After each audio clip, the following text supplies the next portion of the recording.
genetliaci, ricorrenze, commemorazioni, rilevamenti demoscopici e musica per voi. La verità è che sono cattivo, ma questo cambierà. Io cambierò. È l'ultima volta che faccio cose come questa. Metto la testa a posto, vado avanti, rigo dritto, scelgo la vita. Già adesso non vedo l'ora. Diventerò esattamente come voi. Il lavoro, la famiglia, il maxi televisore del cazzo, la lavatrice, la macchina, il CD e l'apriscatole elettrico. Buona salute, colesterolo basso, polizza vita, mutuo, prima casa, moda casual, valigie, salotto di 3 pezzi, fai da te, telequiz, schifezze della pancia, figli, a spasso del parco, orario d'ufficio, bravo a golf, l'auto lavata, tanti maglioni, Natale in famiglia, pensione privata, esenzione fiscale, tirando avanti, lontano dai guai, in attesa del giorno in cui morirai. Microfono aperto proprio qui a Radio Libertà, in simultanea con voi, con Francesco il Magnifico sulla tolla di comando, in regia tecnica. La commissione apposita ci comunica che in questi locali la temperatura è pari a 24,7 gradi centigradi, sopra lo zero ovviamente. Esternamente sono 21,2, 51% l'umidità, mentre la pressione è pari a 1023,8 millibar. Allora, simultanea con noi quando sono già scoccate le 12:46. Come sempre l'abbraccio forte alla signora Clotilde, alla signora Carmela e alla signora Adriana Angela. Loro ci seguono, ma vi garantisco che ci seguiscono anche dal canale 252 del digitale televisivo terrestre, perché questa è una radiovisione. Chi si abbona a Radio Libertà campa oltre 100 anni. Meditate, gente, meditate. Gli altri supporti dai quali seguirci, innanzitutto la Radio DAB, poi il sito radiolibertà.net e poi Alexa, accendi Radio Libertà, passaparola, me ne saremmo riconoscenti, e poi il profilo Facebook sul quale troverete ogni notte che il cielo manda in terra la sinossi delle interviste che poi ascolterete con oltre la pagina, perché questo è Che giorno è, ovviamente. È una trasmissione unica che comunque si compone di 2 parti contigue, ma 2 parti distinte in ogni caso. E poi vi ricordo ancora che appunto profilo Facebook, indispensabile per orientarvi attraverso la programmazione di questa emittente, è Alexa, accendi Radio Libertà, ve l'ho già detto, le applicazioni iOS e Android che vi permettono di seguirci ovunque voi siate con i vostri cellulari sulla crosta terrestre, Twitch, il social di ultima generazione, e poi c'è anche YouTube, sul quale a quanto pare insomma si va e si viene. Questo è il quadro della situazione. Oggi parliamo di parecchi argomenti di primario interesse. La percezione della sicurezza. Intanto va detto una cosa, parleremo con Arnaldo Ferrari Nasi di analisi politica, e va detto una cosa, che la percezione di insicurezza rispetto al 2008, certo 17 anni fa, è aumentata del circa il 30%. Quindi il 30% degli intervistati ha diciamo l'idea, ha paura, per dirla proprio in termini papali, anche se di questi giorni è un termine da usare con cautela. Dunque, guardiamo le nazionalità. Parlare di etnie può essere pericoloso. Le nazionalità. Allora, i più temuti sono i nordafricani. Non so se sia l'effetto Maranza, sta di fatto che marocchini e egiziani sono i più temuti. Ha paura di loro il 46% degli intervistati. È aumentato anche il timore era il 13% nel 2019 e il 7% nel 2008. Quindi c'è stato un aumento, direi, esponenziale del timore nei confronti di queste nazionalità. Poi gli africani neri, cioè senegalesi e nigeriani, la paura è aumentata al 27%, era il 3% nel 2008.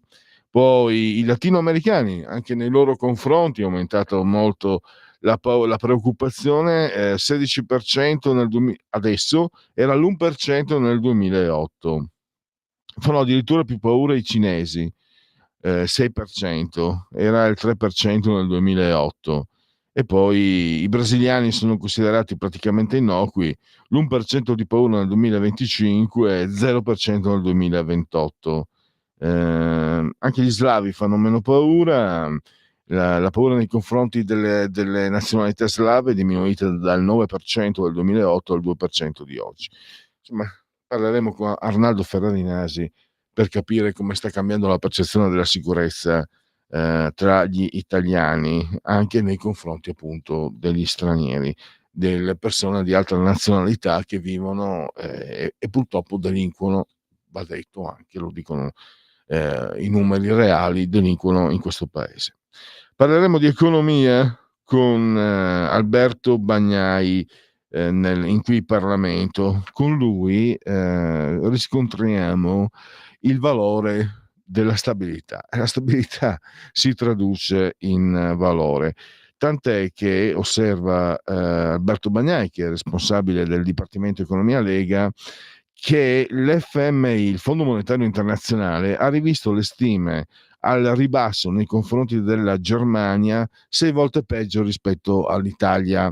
Cioè la Germania ha avuto una stima al ribasso, un ritocco al ribasso dall'1,33 allo 0,05, cioè 1,38 punti, 6 volte di più rispetto all'Italia, che invece ha avuto 0,27 punti. Quindi il fatto di avere comunque un governo stabile, credo, al di là della partigianeria, che forse raramente non si hanno molti in memoria. Lasciamo perdere prima del Berlusconi bis, perché in realtà anche nella seconda Repubblica il primo governo Berlusconi è durato come un gatto in tangenziale, è stato assolutamente tempestato il Prodi 1, abbiamo avuto una certa stabilità tra il 2001 e il 2005, 2006 c'è stata una certa stabilità. Poi da lì di nuovo baraonde su baraonde, e direi che il primo governo, un governo stabile come quello di adesso, lo stesso Renzi, che era subentrato, quindi vi ricordate, Enrico stai sereno, subentra, quindi già lì instabilità, 2 anni di stabilità, ma poi Renzi decide opta per una scelta che Giorgia Meloni si guarda bene dal fare, quella del referendum, secondo me giustamente. Morale della favola, Renzi cade malamente, va a sbattere, è un frontale proprio con il referendum, e in questo governo siamo alla fine di aprile e tra poco insomma sta andando velocemente verso il terzo anno di fila senza rimpasti, senza particolare mal di pancia, senza rimaneggiamenti. L'unico ministro cambiato è stato Raffaele Fitto e ti pareva, cioè, ci mancherebbe altro, visto che è diventato commissario europeo, quindi ha avuto una promozione importante. E questo, poi spiegarvi bene il perché, io vado a intuito, bisognerebbe capire. Comunque sta di fatto che i mercati apprezzano questo tipo di stabilità. E tra l'altro, allora, quello che importa di cui parlare con Alberto Bagnai è l'approvazione del documento di finanza pubblica, una pianificazione economica settennale addirittura, che è sottoposta a verifiche annuali, quindi misure di sostegno per la prevenzione sanitaria, l'immunizzazione e lo screening, insomma c'è un quadro economico che è stato definito nei giorni scorsi da questo governo, e ne parleremo proprio con Alberto Bagnai. Poi invece con Maurizio Tortorella, e qui sono tamburi di guerra. Tamburi di guerra al titolo di un celeberrimo tex, se non ricordo male, disegnato da Ticci, un bellissimo tex dei primi anni 70. E lo dico con il sorriso, ma non c'è niente da ridere in realtà, perché la Cina insomma, un po' alla volta, un po' alla volta, un po' alla volta si muove. E c'è stata i primi giorni di aprile, e non era un pesce d'aprile, però un'esercitazione dimostrativa, che è la 13ª dal marzo del 2018 nei confronti di Taiwan.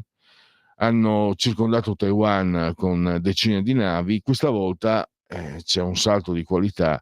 È stata impiegata anche una portaerei, la Shandong, che è stata varata nel 2019.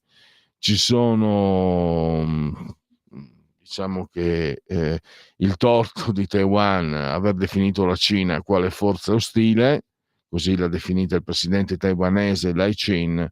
Mi sono permesso di scrivere nella sinossi, se si gli dava degli stronzi, scusate la volgarità. Sta di fatto che invece forse è meglio non scherzare, perché potrebbe essere il destro per scatenare qualcosa di grosso.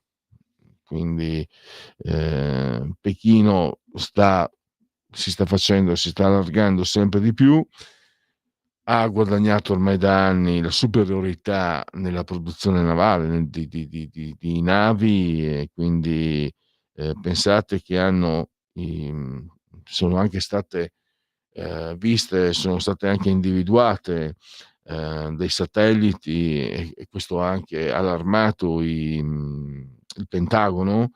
Ci sono delle chiatte che sono lunghe, navi chiatta, lunghe dai 110 ai 185 metri, pensate, larghe dai 25 ai 35 metri. Che caratteristiche hanno? Hanno ai tempi dei Romani c'erano i rostri, hanno dei pilastri, 4 o 6 pilastri a seconda della loro grandezza, che quando vengono abbassati sul fondo marino permettono alla nave di sollevarsi, e questo permette poi di far scendere un ponte telescopico di 150 metri. Aggregate queste navi si fa praticamente un anello gigantesco che può circondare l'obiettivo, e si possono portare decine e decine di carri armati, di mezzi pesanti proprio sull'obiettivo. Quindi la Cina si sta preparando proprio, io non sono un intenditore, parleremo con Maurizio Tortorella, si sta preparando proprio a un'operazione lampo, che non lasci troppo tempo per reazioni, eccetera. Questa è la mia impressione in base alle ricostruzioni che troverete su Panorama in edicola fino a mercoledì scorso, mercoledì prossimo ovviamente, a firma proprio vedete, si parla di un solo pontone lungo più di 800 metri, si può praticamente costituire anche con una sola nave. Allora, questo è il prospetto, il menu della trasmissione di oggi. Vi ricordo il numero di telefono per intervenire in diretta senza filtri né censure: 02 92 94 7222, e poi c'è anche il servizio di WhatsApp a vostra disposizione. Il numero è sempre il medesimo: 340 670 9659. Andiamo a vedere se ci sono interventi. Allora, come avevo anticipato, hai notizie del lavoro di Fitto per l'Italia a Bruxelles? Passata come grande vittoria, tranquillo, lavora solo per la sua immagine, scrive Maurizio. Questo è un'osservazione. Devo dire la verità, Maurizio, che certe volte non capisco cosa serve a Bruxelles ai singoli stati. Devo essere sincero, perché vengono prese decisioni che poi, volendo dare il nostro contributo di attivismo e partecipazione per la vittoria della Lega Liguria, Salvini Premier, alle elezioni comunali del prossimo 25-26 maggio, invitiamo i nostri militanti e sostenitori al grande comizio di Matteo Salvini di lunedì 28 aprile a Genova con Edoardo Rixi. Questo ringrazio l'ascoltatore. Allora, vediamo. Però non so l'ora. 18:30. Questa sera alle 18:30 Matteo Salvini a Genova. Stop! Andiamo allora al riposo e poi riprendiamo tra pochi minuti. Porta con te ovunque Radio Libertà. Scarica la app per smartphone o tablet dal tuo store o dal sito radiolibertà.net. Cosa aspetti? Dal produttore al consumatore, Sicurbet produce impianti d'allarme per case, negozi, uffici e capannoni e oggi ti presenta Dialogos, l'unico antifurto senza fili che ti permette di rimanere in casa d'allarme inserito e a finestre aperte. Sicurbet offre l'impianto d'allarme senza fili a partire da €950 con 2 anni di garanzia integrale. Telefonate subito al numero 348 71 59 492 per conoscere Dialogos e alle prime 5 telefonate il combinatore telefonico è in regalo.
E allora questi erano i Sonic Youth, perché oggi ho il genetriaco di Kim Gordon, musicista, compositrice, protagonista di quello che viene chiamato noise rock, il rock del suono. Allora, questo è un modo per entrare nei genetriaci ricorrenze e commemorazioni del 9° giorno di Fiorile, mese del calendario repubblicano. Per tutti è un lunedì, lunis 28 di aprile, lunedì 28 di aprile, anno domini 2025 o 2025, che dir si voglia. Oggi è la giornata internazionale, la giornata mondiale per la sicurezza e la salute sul lavoro. Mi raccomando, io mi sono spiaccicato un piede in fabbrica, che la sicurezza parte da noi stessi, prima di tutto. Poi ci sono situazioni di precarietà, situazioni che possono essere di rischio, di maggiore o minor rischio, ma siamo noi i primi. Certe volte è quasi inevitabile. Insomma, c'era questo carrello, io avevo 24 anni, un leone, mamma mia, un leone. Non ero grasso col pelo bianco, era proprio bello, fulgido, wow, ruggivo. C'era questo carrello da 230-240 kg, ha cominciato a oscillare, io cosa ho pensato? Lo fermo col piede. È già stato tanto che il piede si è rimasto attaccato alla gamba, mi è diventato gonfio così. E se ci ripenso, la colpa è stata tutta mia, perché il carrello oscilla, cade, c'erano degli stampi di metallo con il materiale delle canne da pesca, non succedeva niente. Ma io il leone. Ecco, quindi se avete 24 anni, vi sentite leoni, state attenti che davvero, come si dice, la sera leoni, la mattina infortunati. E allora, e poi te lo porti appresso per tutta la vita, perché poi questi sono danni permanenti, purtroppo. Quindi sono parole che non servono a niente. Chissà quante volte mi sono state dette da adulti quando ero ragazzo, però mi corre l'obbligo di condividere. Karl Kraus, primo genetriaco di oggi, artista e chi sa creare un enigma da una soluzione. Bella questa. Poi abbiamo un espressionista, paesaggista che a me piace tantissimo, Ottone Rosai. Poi lui praticamente lo hanno un po' insomma si è ammanicato un po', se non sbaglio, con l'epoca fascista, quindi lo hanno un pochino messo insomma in disparte, no? È stato un po' emarginato, però vi assicuro che per chi conosce l'arte, per i competenti dell'arte, per gli storici dell'arte, per i critici dell'arte, Ottone Rosai è un nome che te lo raccomando, davvero straordinario. Oskar Schindler, che è stato reso poi celebre al mondo grazie al film di Spielberg, imprenditore che salvò 1000, credo, poi non 1000 ebrei dai campi di concentramento, e quindi sicuramente una figura da ricordare per il coraggio e per il bene che ha fatto. Poi abbiamo Lee Falk, un creatore di fumetti, siamo prima dei supereroi. Abbiamo l'uomo mascherato Phantom e poi Mandrake, che si dice Mandrake, ma in Italia è sempre stato conosciuto come Mandrake.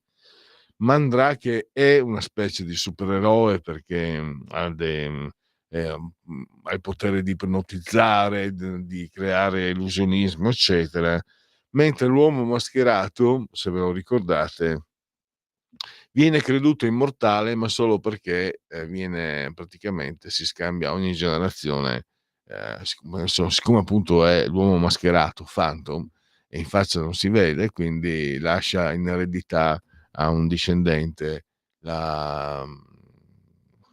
diciamo il ruolo e anche il costume caratteristico.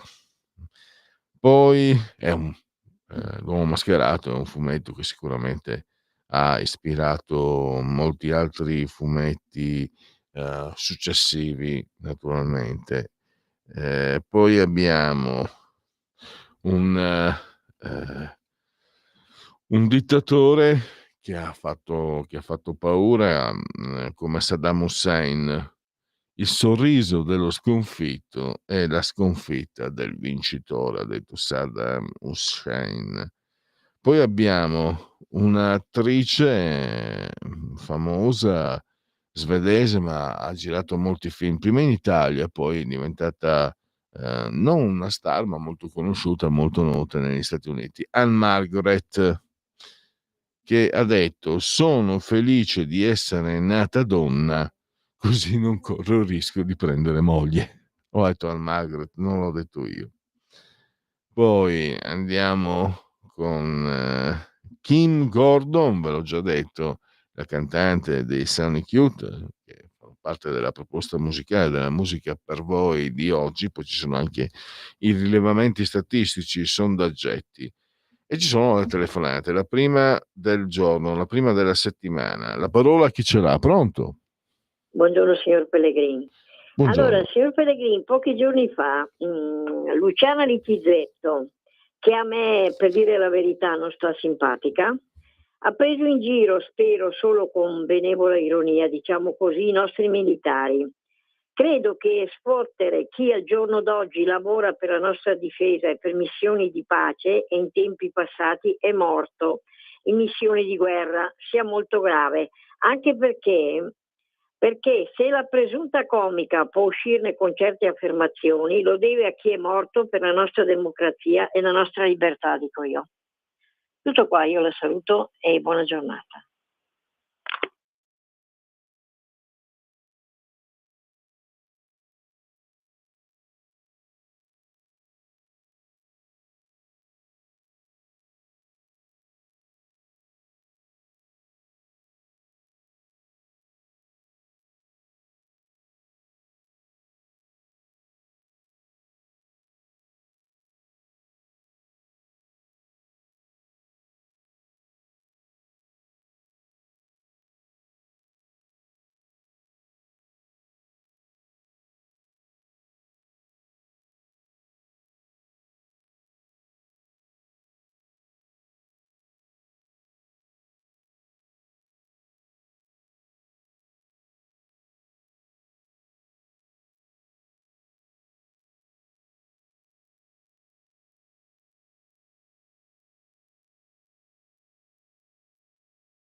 Ho il microfono, aspetta. Allora, dicevo di Walter Zenga, non so se mi avete sentito, è stato, dicevo, che ha avuto questa polemica con Variale, era credo 90° minuto, domenica sportiva o qualcosa del genere.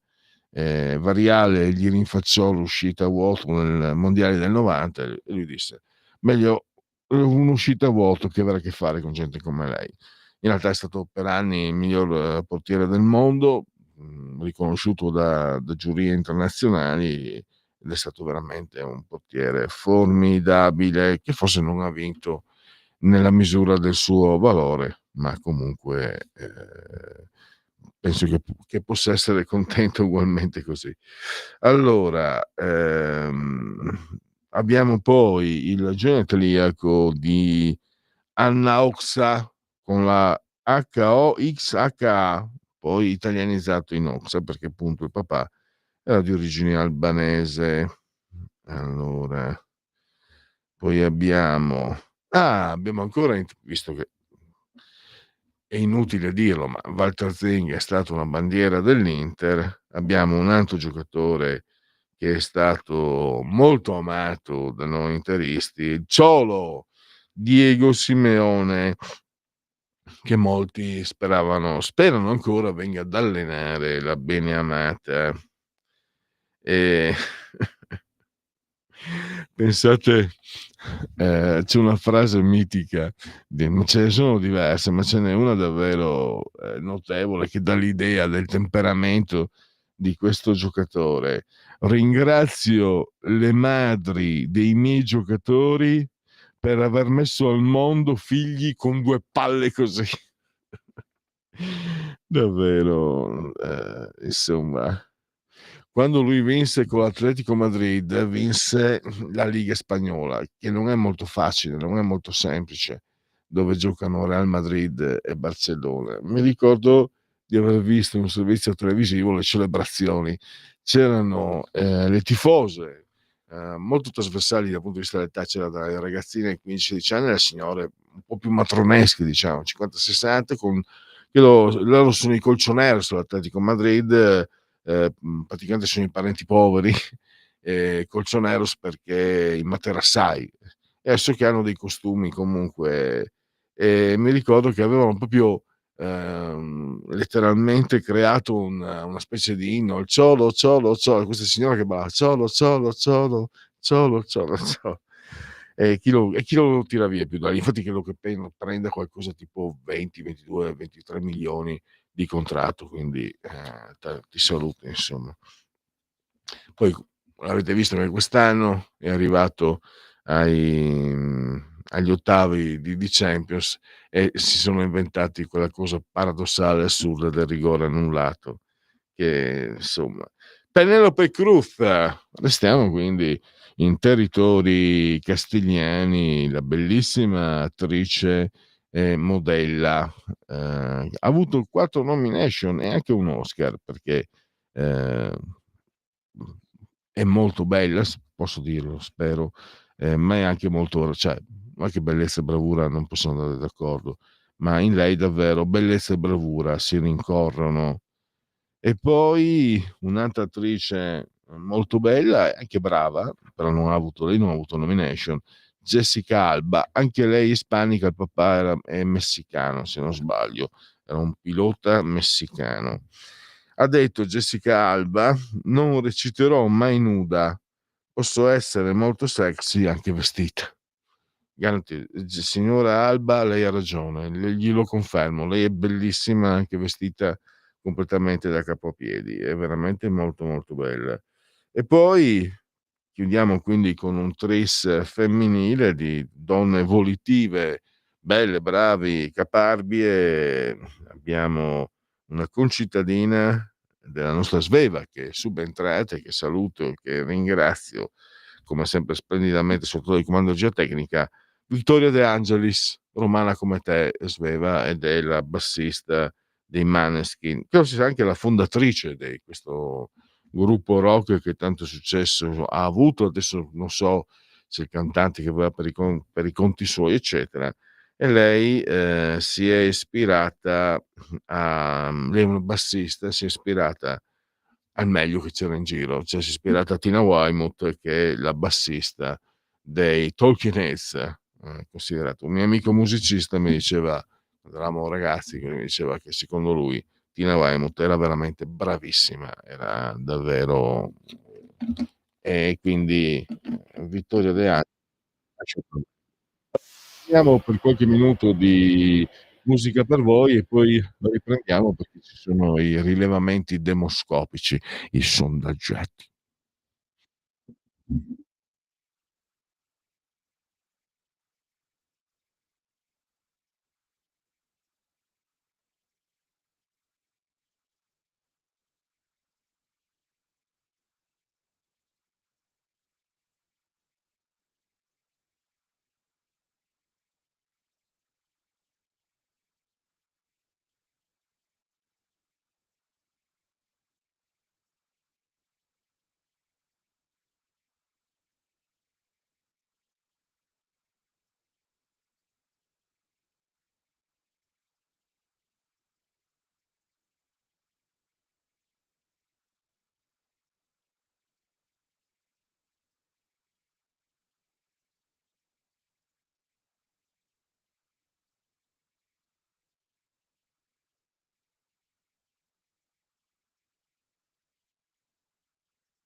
Diciamo che io preferisco i Talking Heads, Sveva, però, s perché Sveva mi ha chiesto se mi piacciono i Maneskin. Devo dire, non ho dato una risposta del tutto autentica, sincera, non autentica. Sai cos'è che mi aveva frenato?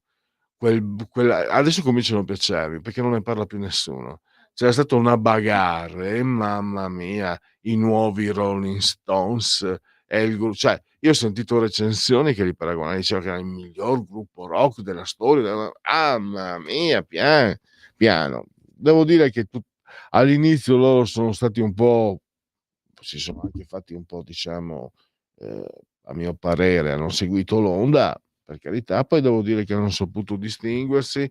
Il fatto che si siano sciolti o più o meno sciolti, insomma, per seguire strade creative differenti, diciamo che, niente da dire insomma. Questo brano qua comunque va bene, è un brano che va bene, un po' di rock, rockettone così, va bene, è fatto anche, per quel che ne capisco io, bene. Allora, ma sai, da giovane, Sveva, io ascoltavo anche i Nirvana, poi prima ancora ascoltavo, beh, li ascolto ancora adesso, i Cure, i Sex Pistols, i Roxy Music, i Divo, non c'entrano niente, i Kraftwerk sono tutto un altro tipo. Quindi diciamo che quando sei abituato con dei prodotti di un certo tipo, poi magari diventi un po' più, non dico snob, diventi più selettivo, ecco, la parola giusta è selettivo. Comunque va bene così, perché con tante cialtronate che ci sono in giro, salviamo i Maneskin, come li chiamava Orietta Berti, i Naziskin, li chiamava sempre i Naziskin. Grande Orietta. Allora andiamo a vedere un po' di genetriaci, no, scusate, di sondaggetti, abbiate un po' di pazienza, individuiamo subito. Allora,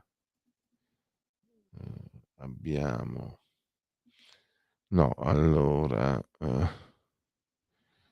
questo è un radar SVG sui valori del pontificato, è un po' lunghetto, vediamo se riusciamo. Gli italiani che ritengono che l'insegnamento della Chiesa sia attuale erano il 62% nel 2013, sono scesi al 51%. Fiducia nella Chiesa Cattolica dal 29 del 2013 al 36 del 2024. Italiani che vanno a messa sono scesi dal 2014 al 33, sono scesi al 26. La fede degli italiani cristiano-cattolici 62 sono scesi al 51, non credenti qui sono aumentati dal 18 al 27, in altre religioni dall'11 al 13, non si riconoscono nessuna religione dal 5 al 6, agnostici dal 4 al 3. Poi ditegli, spiegate alla gente cosa vuol dire agnostico, che tanti non lo sanno. Poi abbiamo i punti di forza del pontificato. L'insegnamento di Papa Francesco vale per tutti, credenti e non credenti, d'accordo 76 a 24, sta costruendo una chiesa universale 75 a 25, sta mettendo ordine alle finanze vaticane 74 a 26, si sta battendo più degli altri papi per combattere la pedofilia 74 a 26, sta interpretando fedelmente il Vangelo 65-35, sta togliendo potere alla curia romana 64-36, ha una visione profetica delle cose 60-40. Insomma, di sicuro un papa che non è passato inosservato. Poi punti di debolezza, posizioni di chi è fuori è più vicino alle posizioni di chi è fuori dalla Chiesa che a quelle dei cattolici 65-35. Sull'aborto il Papa continua ad avere una posizione retrograda 55-45. Si cura troppo delle questioni sociali 36-64.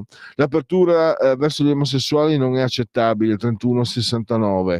Sta travisando l'insegnamento di Cristo 30-70, sta distruggendo la Chiesa addirittura 26-74, in disaccordo. Il 26 pensa che stesse distruggendo la Chiesa. Poi abbiamo la Chiesa tra indifferenza, delusione e speranza.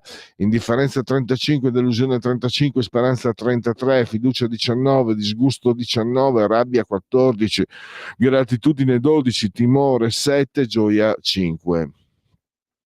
Una Chiesa in cerca di identità, allora è d'accordo sul fatto che la Chiesa dovrebbe occuparsi solo di fede, 62, ha perso la propria identità per il 61, porta una visione del mondo diversa da quella prevalente, 57. Vediamo. È cresciuto, vediamo. Negli ultimi 3 anni è cresciuta significativamente la quota di chi vedeva Papa Francesco vicino alla tradizione della Chiesa. La figura di Gesù Cristo 59, i cristiani cattolici 58, i poveri 56, la tradizione della Chiesa cattolica 49, i non credenti 47, i poteri forti 34. Il nuovo Papa, dunque, si aspetta che sia italiano il 48%, africano il 19%, di un altro paese europeo 17%, nordamericano 6%, asiatico 6%, sudamericano 4%. Sarà in continuità con Francesco il nuovo Papa, se lo aspetta il 44%, in rottura il 44%, in conservatore il 32%, vicino ai poteri forti il 28%. Qui abbiamo il campo largo. Il perimetro del campo largo, secondo gli elettori, PD e AVS rimangono i pilastri, il 20% studia 5 Stelle, crede l'assenso per raccogliere Italia Viva. Quindi il PD vuole sicuramente il campo largo, il 73%, il 63% lo vuole di Alleanza Verdi e Sinistra, lo vuole il 51% dei 5 Stelle, quindi non sono, i 5 Stelle sono un po' divisi. La leadership del centro-sinistra, 37 Elly Schlein, sto sempre enunciando dati SVG, 37 Elly Schlein, Giuseppe Conte 33, Fratoianni 6, Renzi 6, Bonelli 4, altri non saprei. Poi Rearm Europe lo boccia il 63% degli elettori del PD e il 56% dei 5 Stelle. Dunque, poi abbiamo, vediamo, sì. Intenzioni di voto, chiudiamo, sono le 13:30. Intenzioni di voto: Fratelli d'Italia 30, partondo proprio, Partito Democratico 21,8, 5 Stelle 12,3, Forza Italia Lega 8,9, Alleanza Verdi Sinistra 6,4. Blocchiamoci, riprendiamo con il primo ospite tra 5 minuti.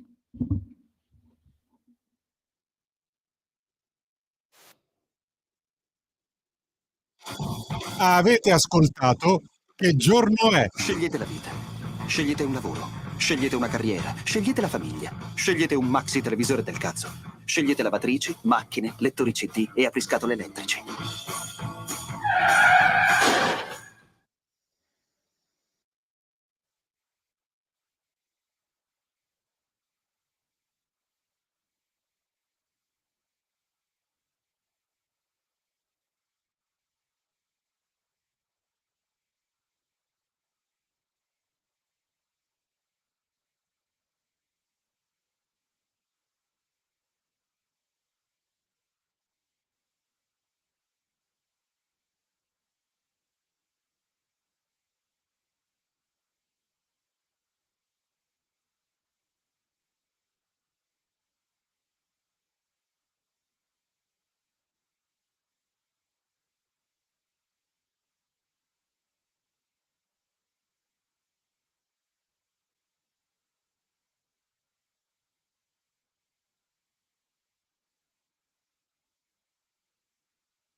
Va ora in onda Oltre la pagina.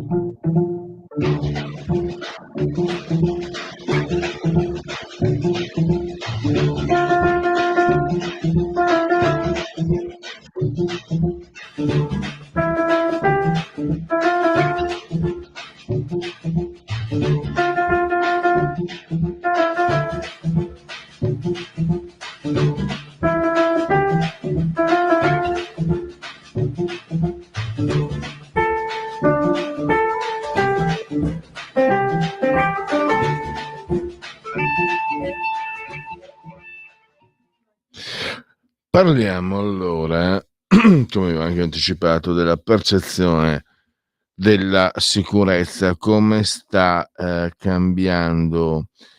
Allora, quando nel 2008 si faceva una domanda in questa direzione, c'era un 29% degli indecisi, non sapevano rispondere in modo chiaro sulla loro percezione della sicurezza.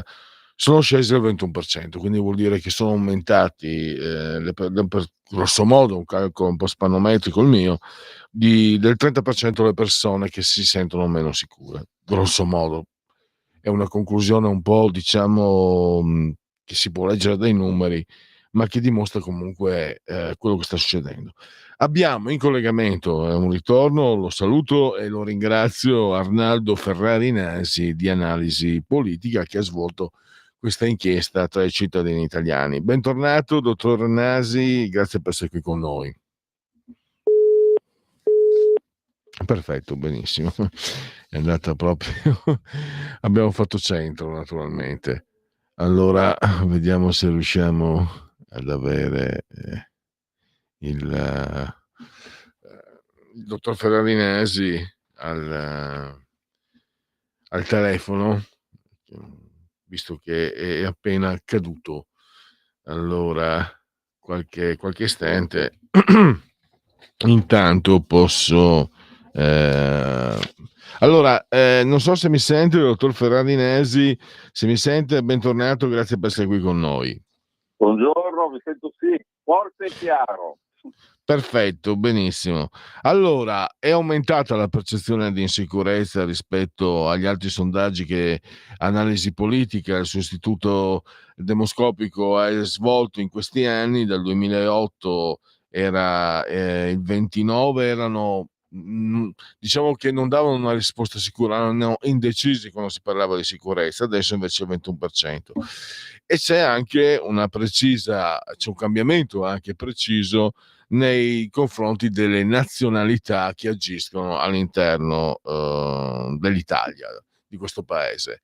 Allora, lei la parola per farci un quadro come emerge dall'indagine che avete svolto. Ecco, sì, certo. Ma sì, l'insicurezza non è che sia cresciuta, è alta in generale, ma non è la domanda cioè non è il dato di cui andiamo a parlare adesso.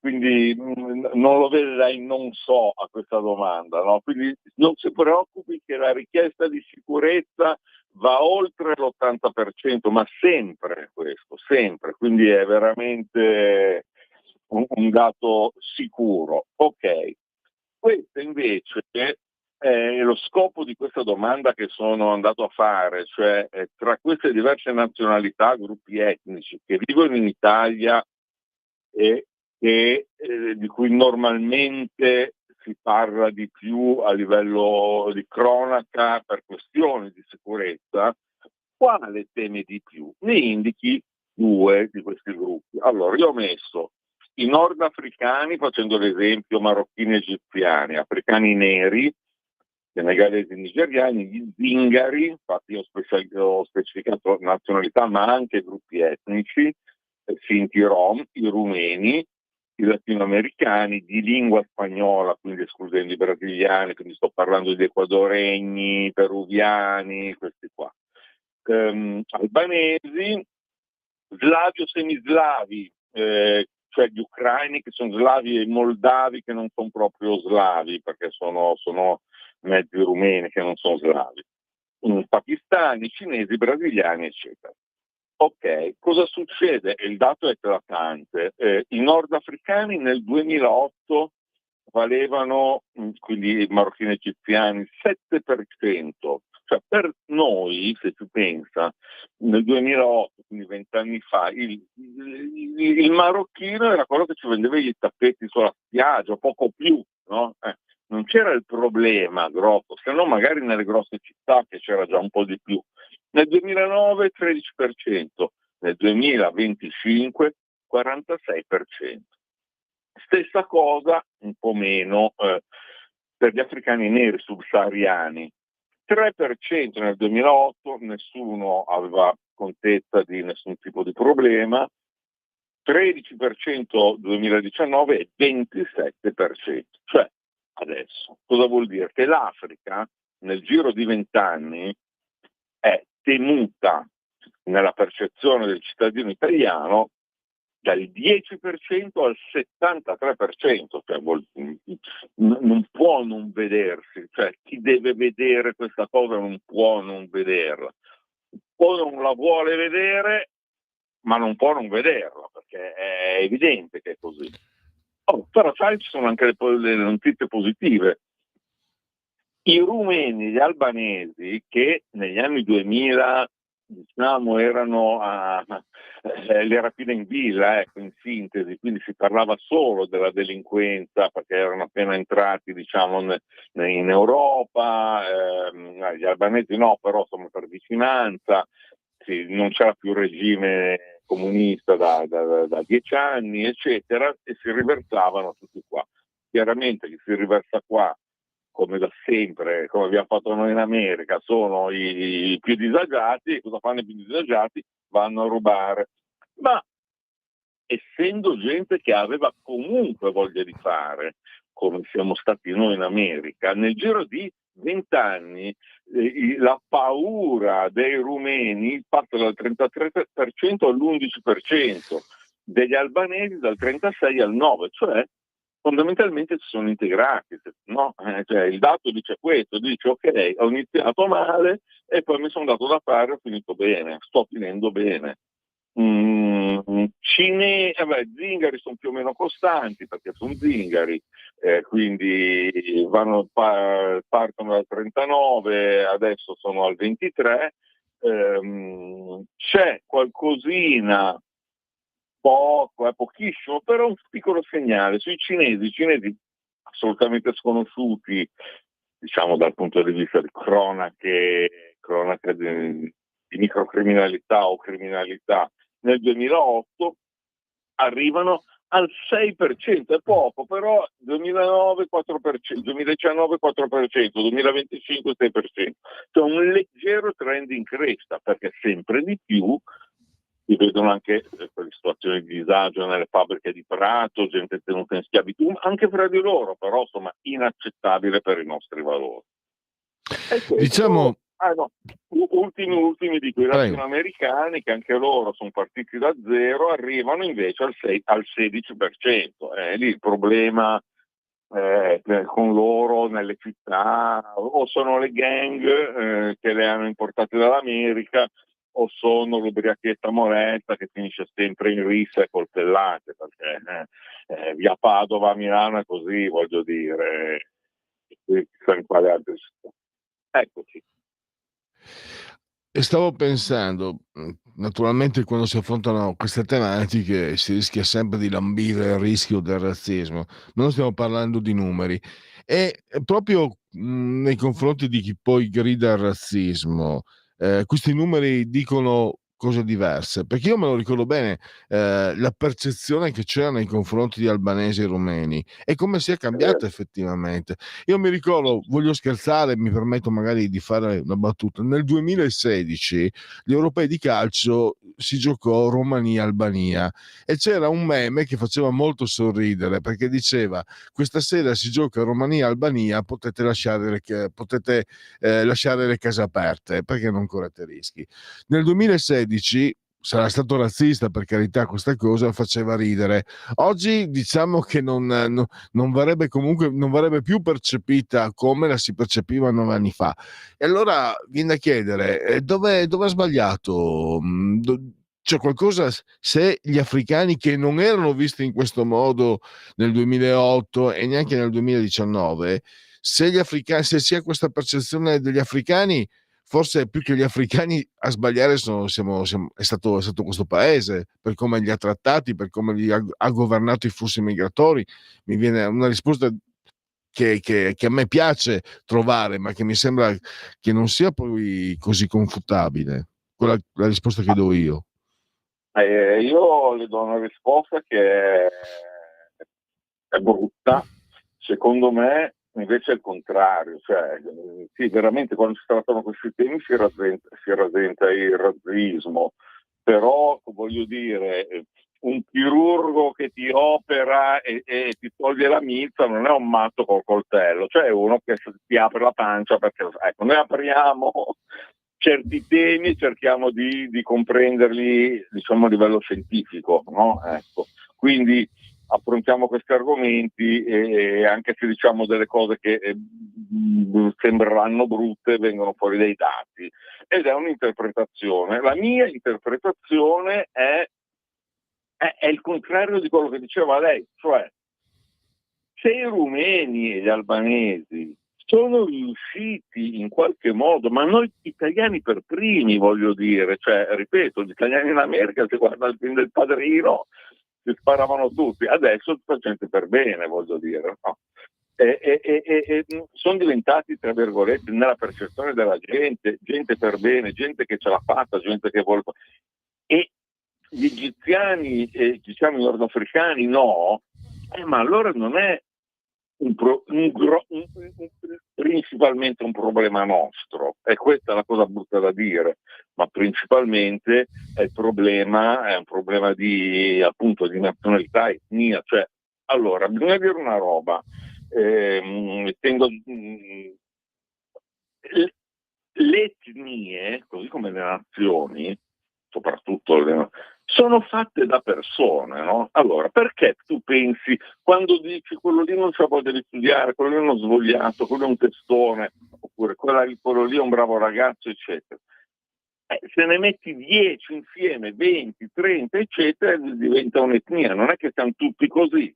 Però, voglio dire, se le etnie sono fatte da persone, in qualche modo vale un po' questo luogo comune, a parer mio.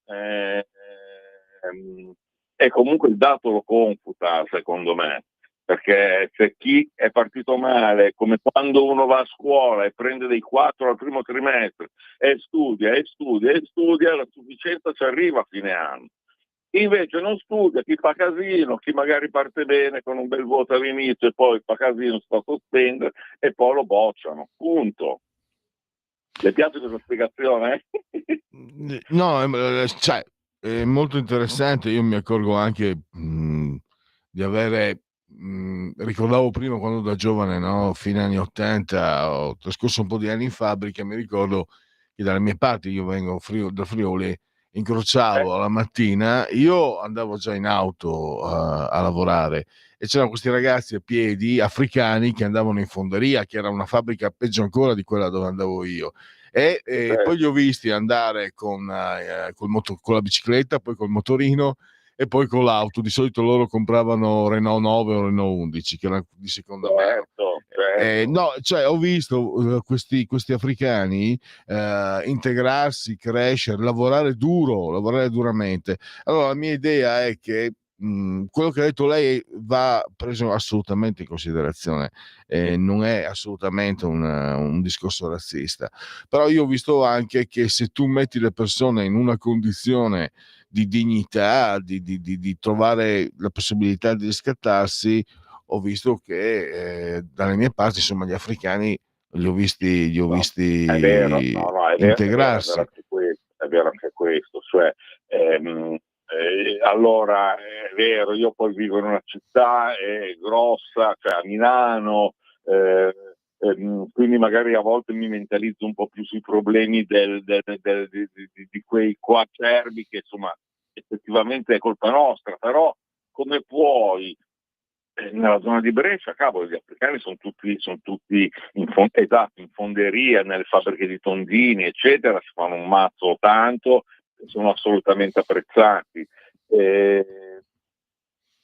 Quindi sì, è anche vero questo che dice lei, però non lo so. No, io ho capito quello che dice lei, perché poi l'immigrazione non è facile per nessuno. Se poi alla fine, dove ci sono situazioni di difficoltà, però dopo quelli che sbagliano appartengono più o meno a quell'etnia, più o meno a quella nazionalità, qualche discorso bisogna anche avere il coraggio di farlo, perché altrimenti ci giriamo facciamo sempre come quelli che si girano dall'altra parte.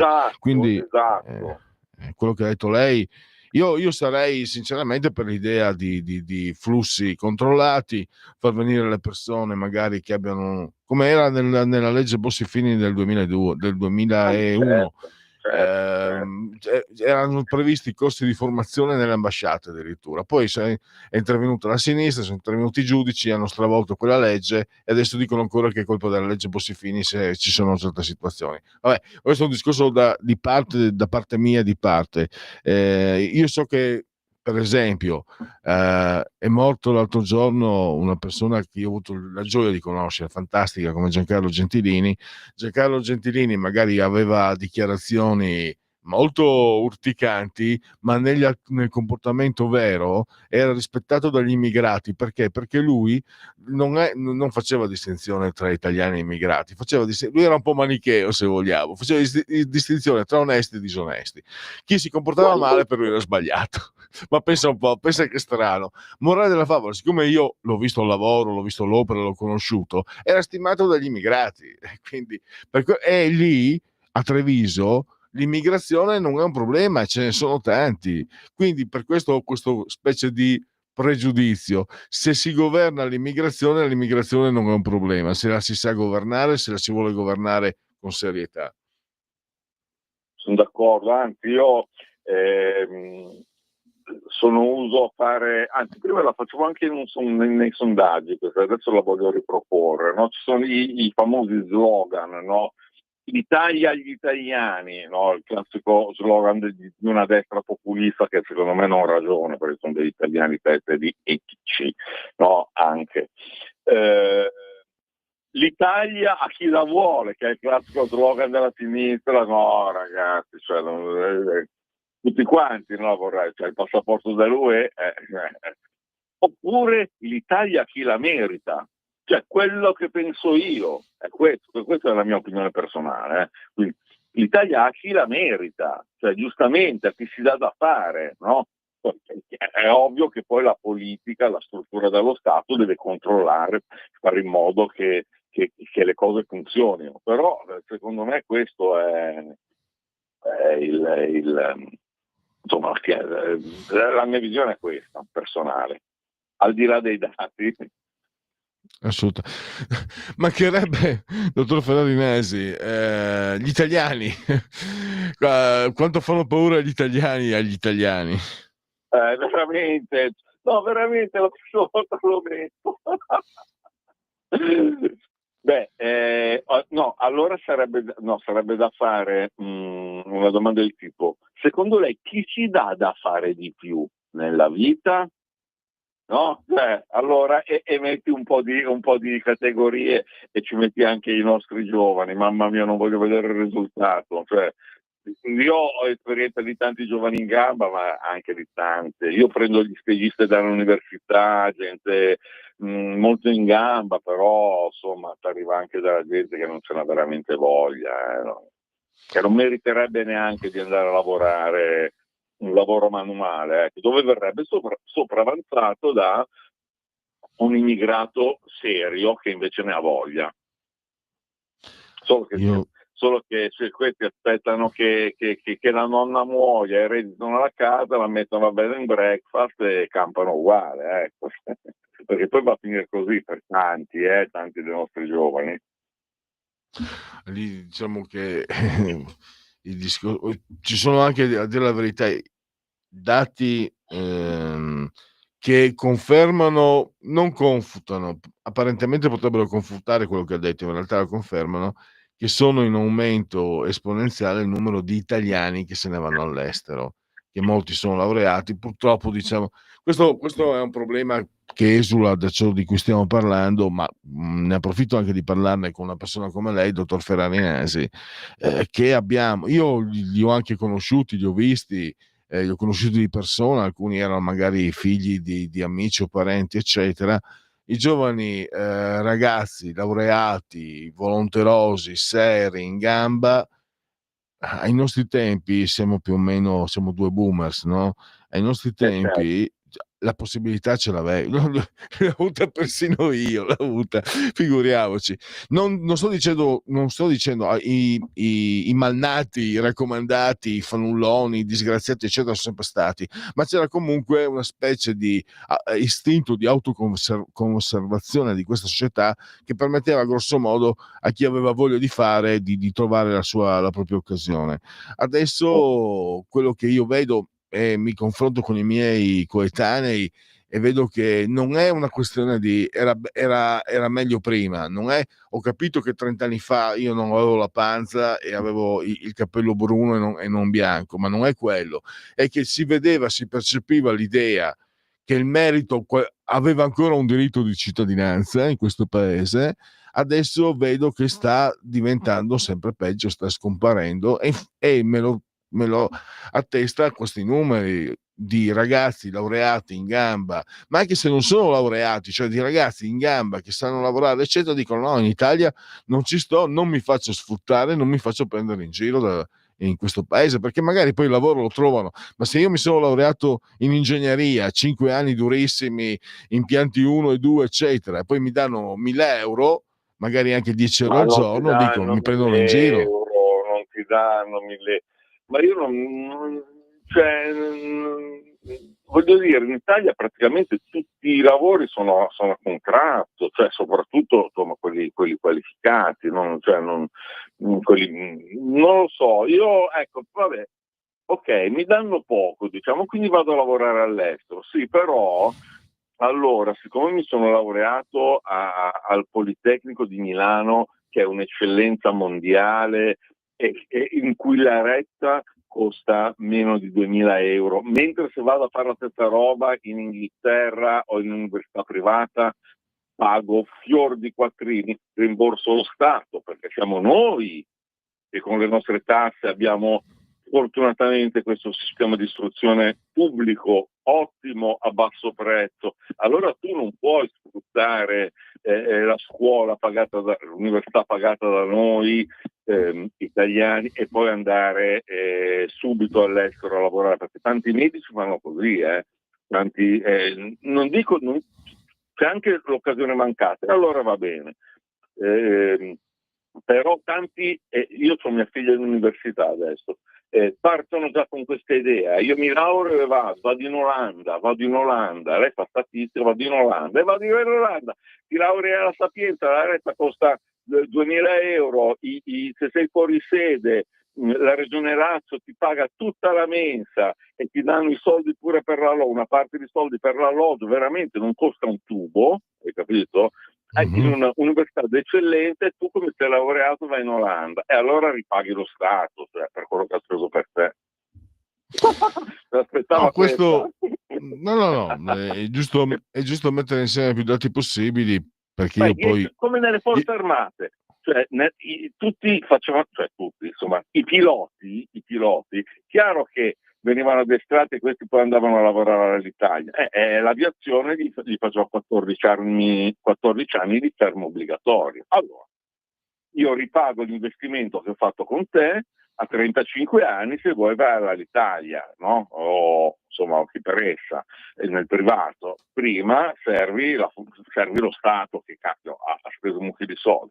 È una cosa simile, non dico 15 anni, però te ne fai almeno 8 di professione in Italia, se lo Stato ha pagato per te, ti ha dato questa possibilità. Se no fai come in America e in Inghilterra, se sei ricco ti laurei, se non sei ricco fai il pezzente, perché lì va a caste quasi, praticamente.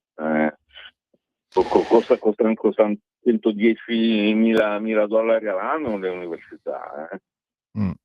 Allora, Harvard, Stanford, quelle buone.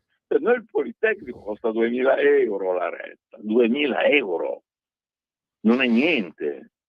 Dottor Ferrarinasi, siamo arrivati alla conclusione. Io penso che abbiamo buttato benzina sul fuoco, potremmo parlarne ancora di questo, ma anche comunque delle indagini che svolge Analisi Politica.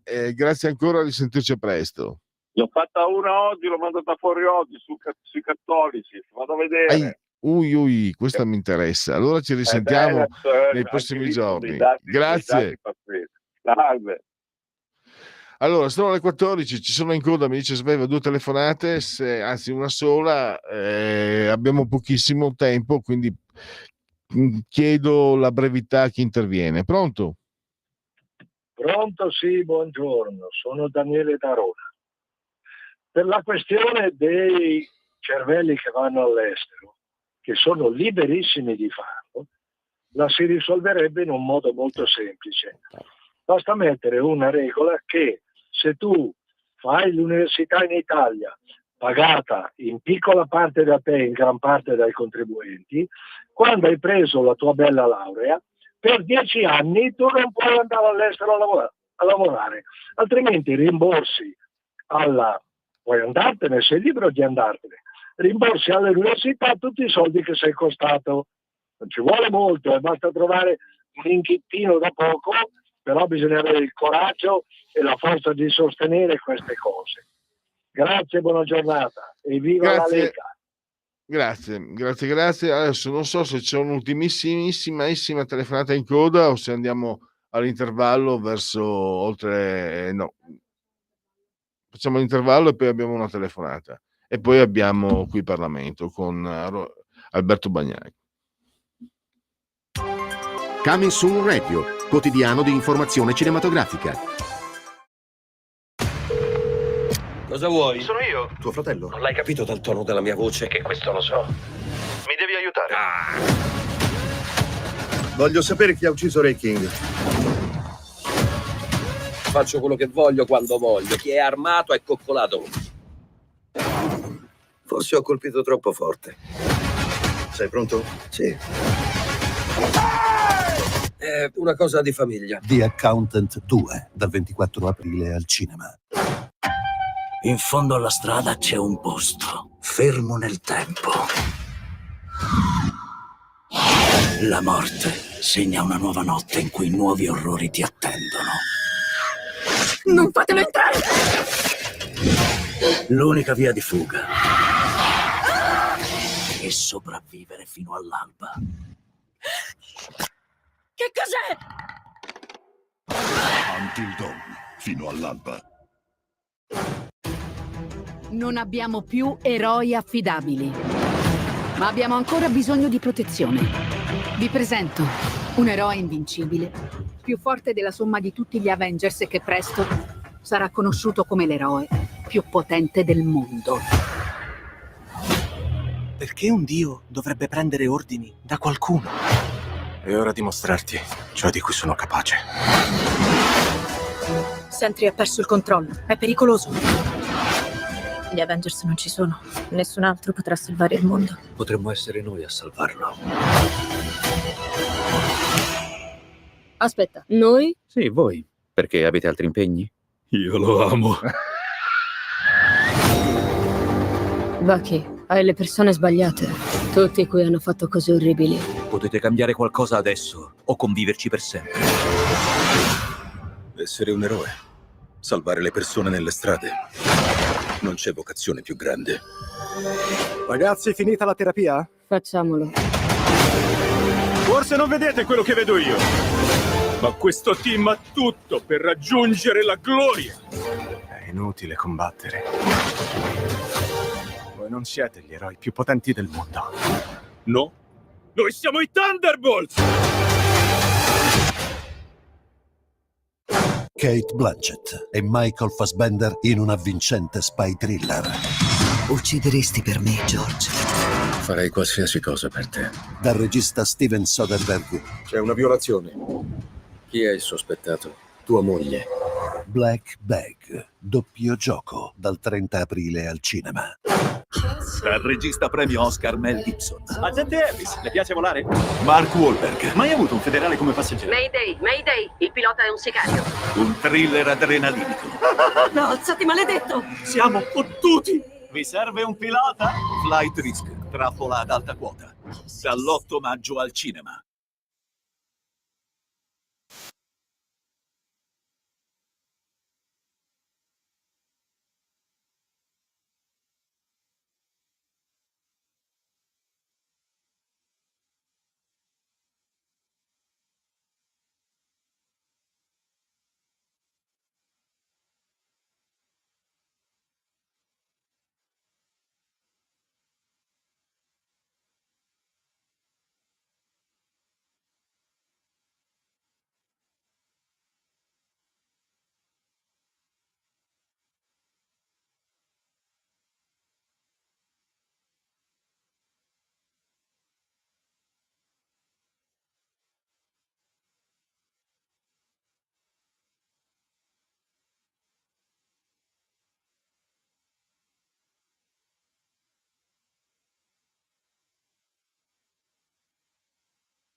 Allora, riprendiamo oltre la pagina in concomitanza simultanea con voi e con noi, quando sono scoccate le 14:07. Tra pochi istanti ci colleghiamo con Alberto Bagnai per parlare del documento di finanza pubblica approvato nei giorni scorsi dal governo. Allora, vediamo se abbiamo il nostro ospite e possiamo magari far partire la sigla. Benissimo, allora facciamo partire la sigla e poi insieme ad Alberto Bagnai, vicepresidente della Commissione Finanze a Montecitorio. Qui Parlamento. Allora, fatemi dare il benvenuto a Alberto Bagnai, l'ho detto, vicepresidente Commissione Finanze a Montecitorio e responsabile del Dipartimento Economia Lega. Bentornato ai nostri microfoni, dottor Bagnai. Grazie. Allora, Grazie per l'invito. grazie a lei. Dicevo, parliamo del documento di finanza pubblica, è una pianificazione, ho letto addirittura settennale, sottoposta a verifica annuale, partendo anche dalle sue dichiarazioni sull'importanza della stabilità. Avere un governo stabile come quello che ha l'Italia ora comporta delle valutazioni favorevoli rispetto, per esempio, alla Germania, perché il ritocco è il ribasso perché ci troviamo in un momento problematico mondiale, ma la Germania è stata valutata dall'FMI, dal Fondo Monetario Internazionale, ha avuto una bastonata 6 volte maggiore di quella che è stata del trattamento che è stato riservato all'Italia, proprio perché in Germania ormai da anni anche adesso, nonostante le nuove elezioni, non si sa ancora chi sia il nuovo cancelliere, grosso modo.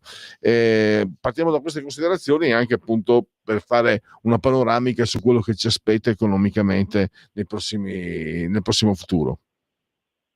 Beh, è un obiettivo molto ambizioso, non so quanti giorni abbiamo. In grande sintesi direi questo. Innanzitutto il modello tedesco si è rivelato fragile, era un modello che si basava fondamentalmente su quello che gli economisti chiamano dumping, cioè il vendere sotto costo, cercando anche di approvvigionarsi sotto costo.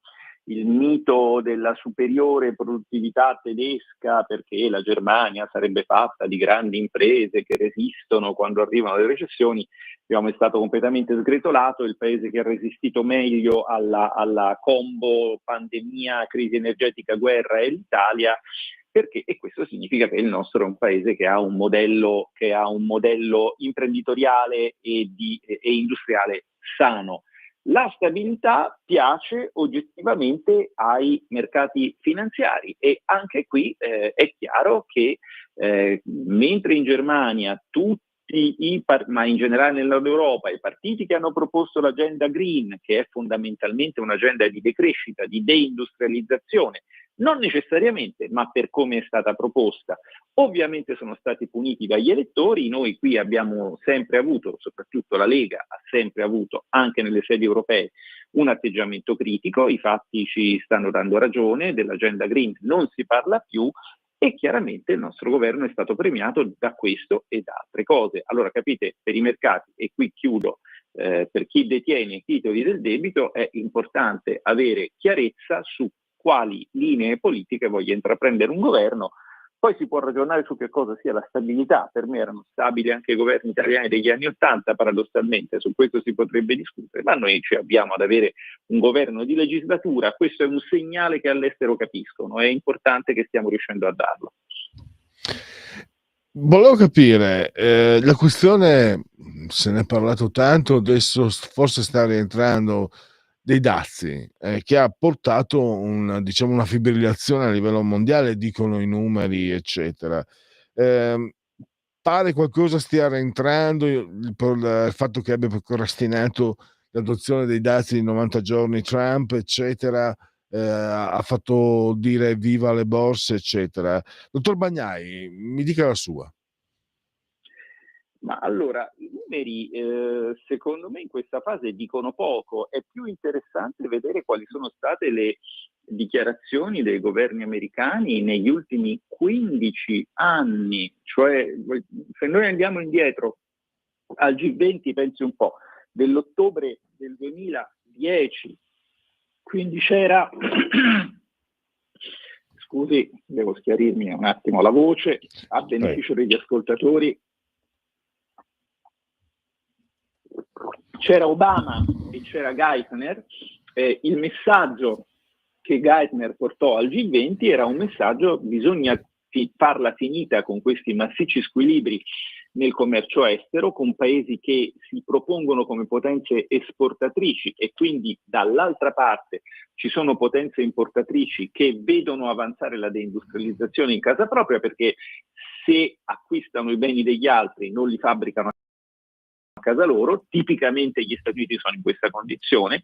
Quindi lui già allora, già 15 anni fa, la cosa era stata messa, o diciamo l'Europa fa delle politiche di promozione della sua domanda, cioè sostanzialmente dà abbastanza soldi ai suoi cittadini, l'Europa, perché i suoi cittadini possano acquistare i propri prodotti, oppure ci sarà il protezionismo. In Europa c'è stata l'austerità, quindi i soldi sono stati tolti dalle tasche dei cittadini, tagliando le pensioni, tagliando i servizi pubblici, che significa che poi i cittadini devono spendere di tasca loro per acquistare servizi che una volta venivano offerti dallo Stato, e questo equivale a un taglio di stipendio. Quindi l'Europa ha fatto il contrario. Invece gli Stati Uniti hanno fatto quello che avevano detto, cioè hanno messo i dazi.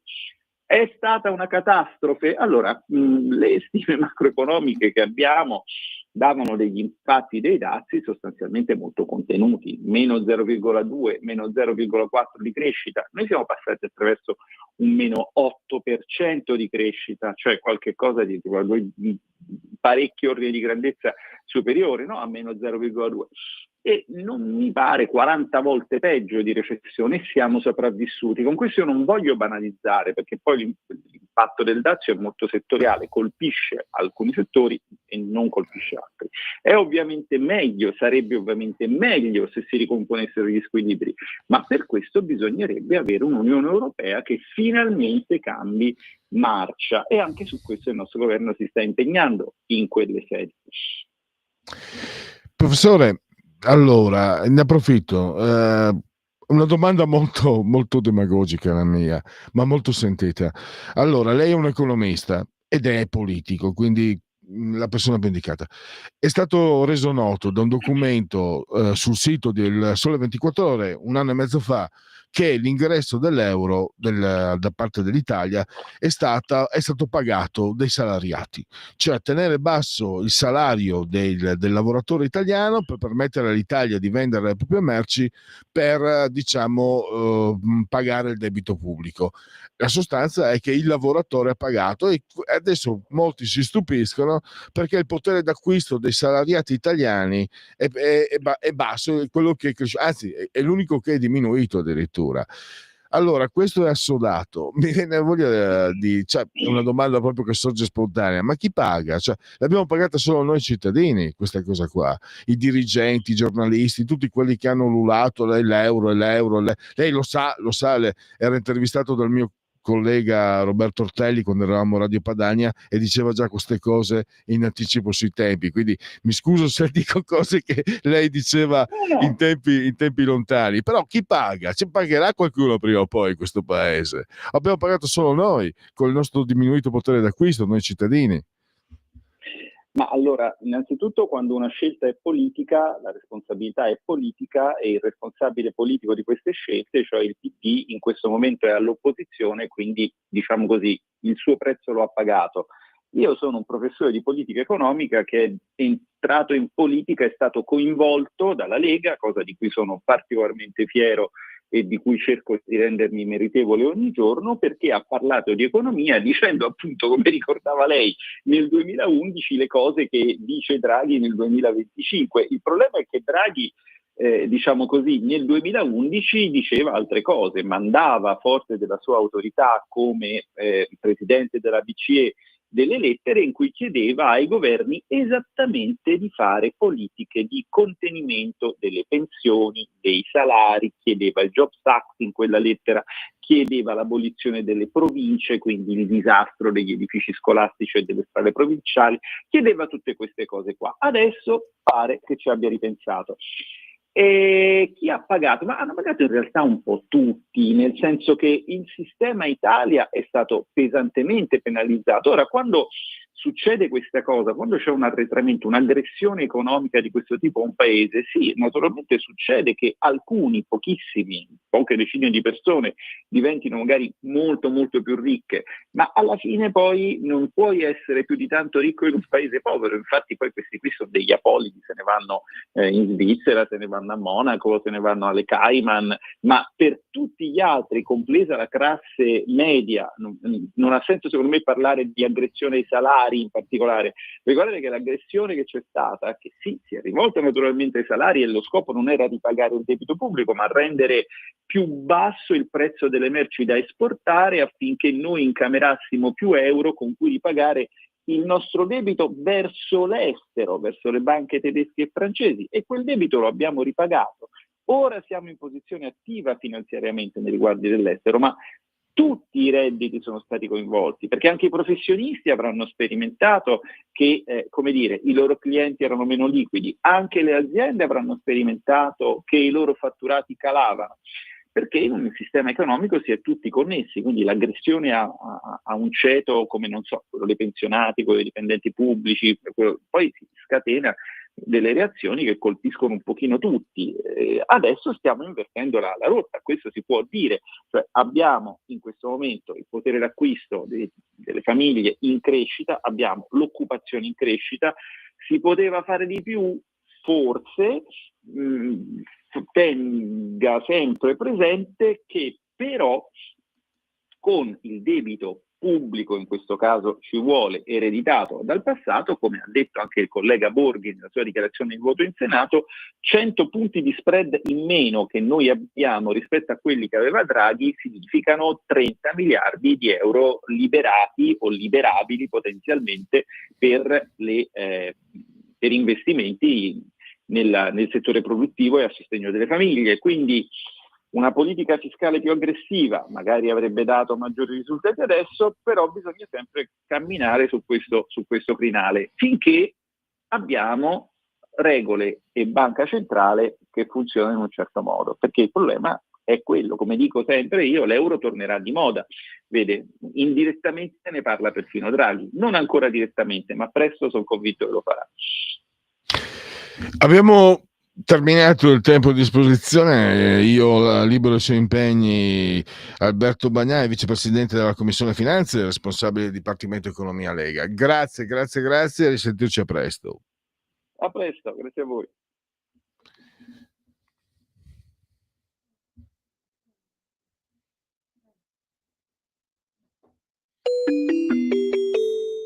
Qui Parlamento. Allora, no, parlo io, parlo 2 minuti prima di andare, perché ho visto che sono arrivati dei messaggiati. Allora, visti i risultati dei sondaggi circa la paura delinquenza dei clandestini, si dovrebbe pompare di più sul fatto di non andare a votare. Il referendum del 9 giugno, quesito: volete voi abrogare l'articolo 9, comma 1, lettera B, limitatamente alla parola adottato da cittadino italiano successivamente all'adozione, nonché la lettera, eccetera. Questo è Manzoni.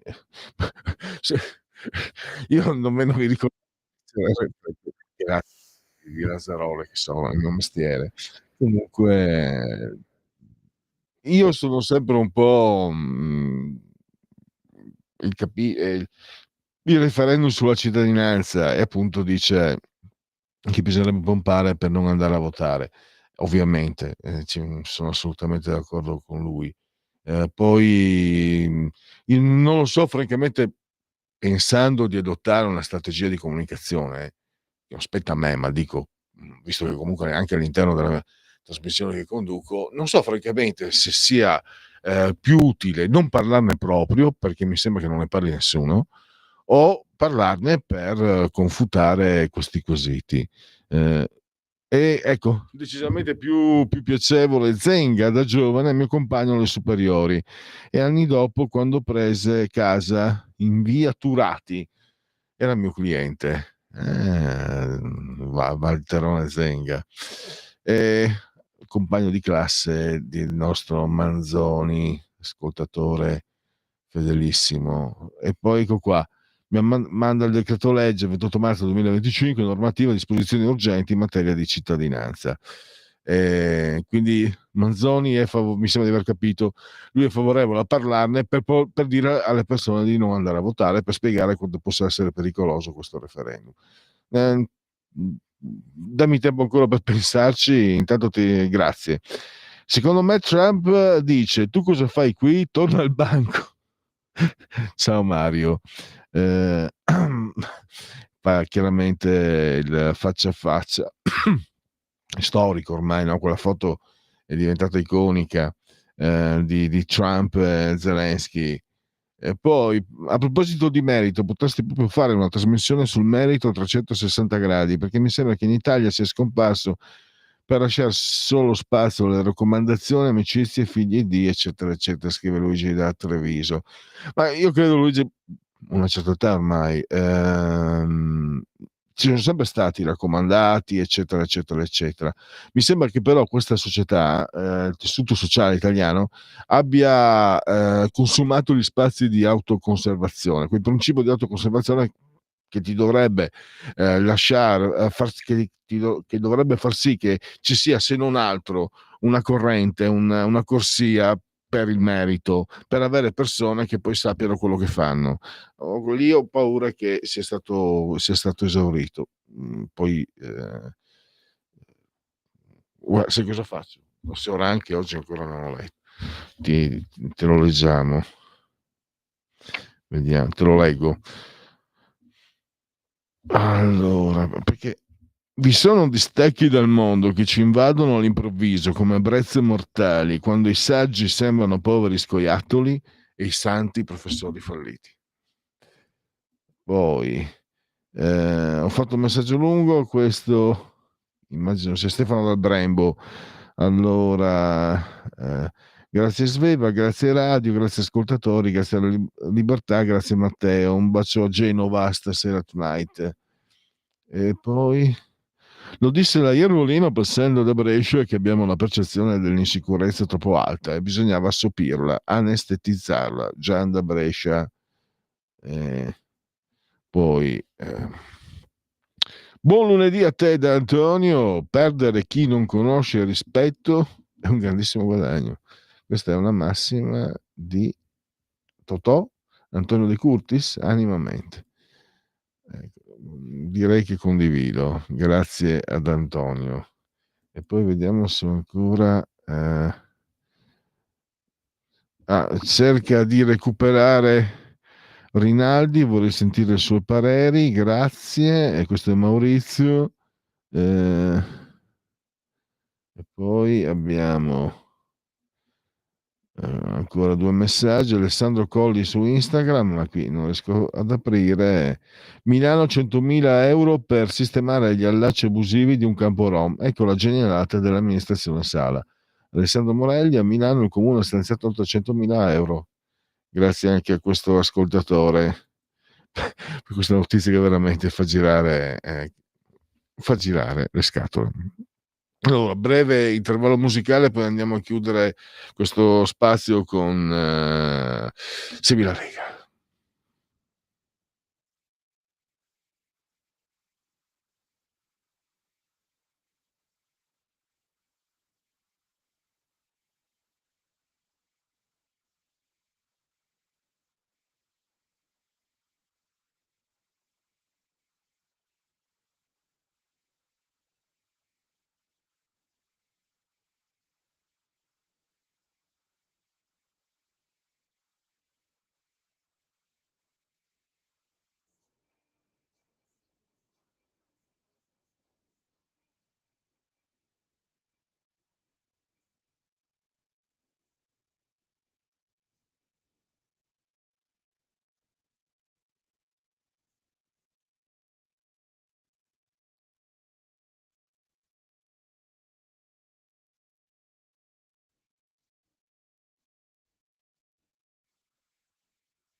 Segui la Lega è una trasmissione realizzata in convenzione con la Lega per Salvini Premier.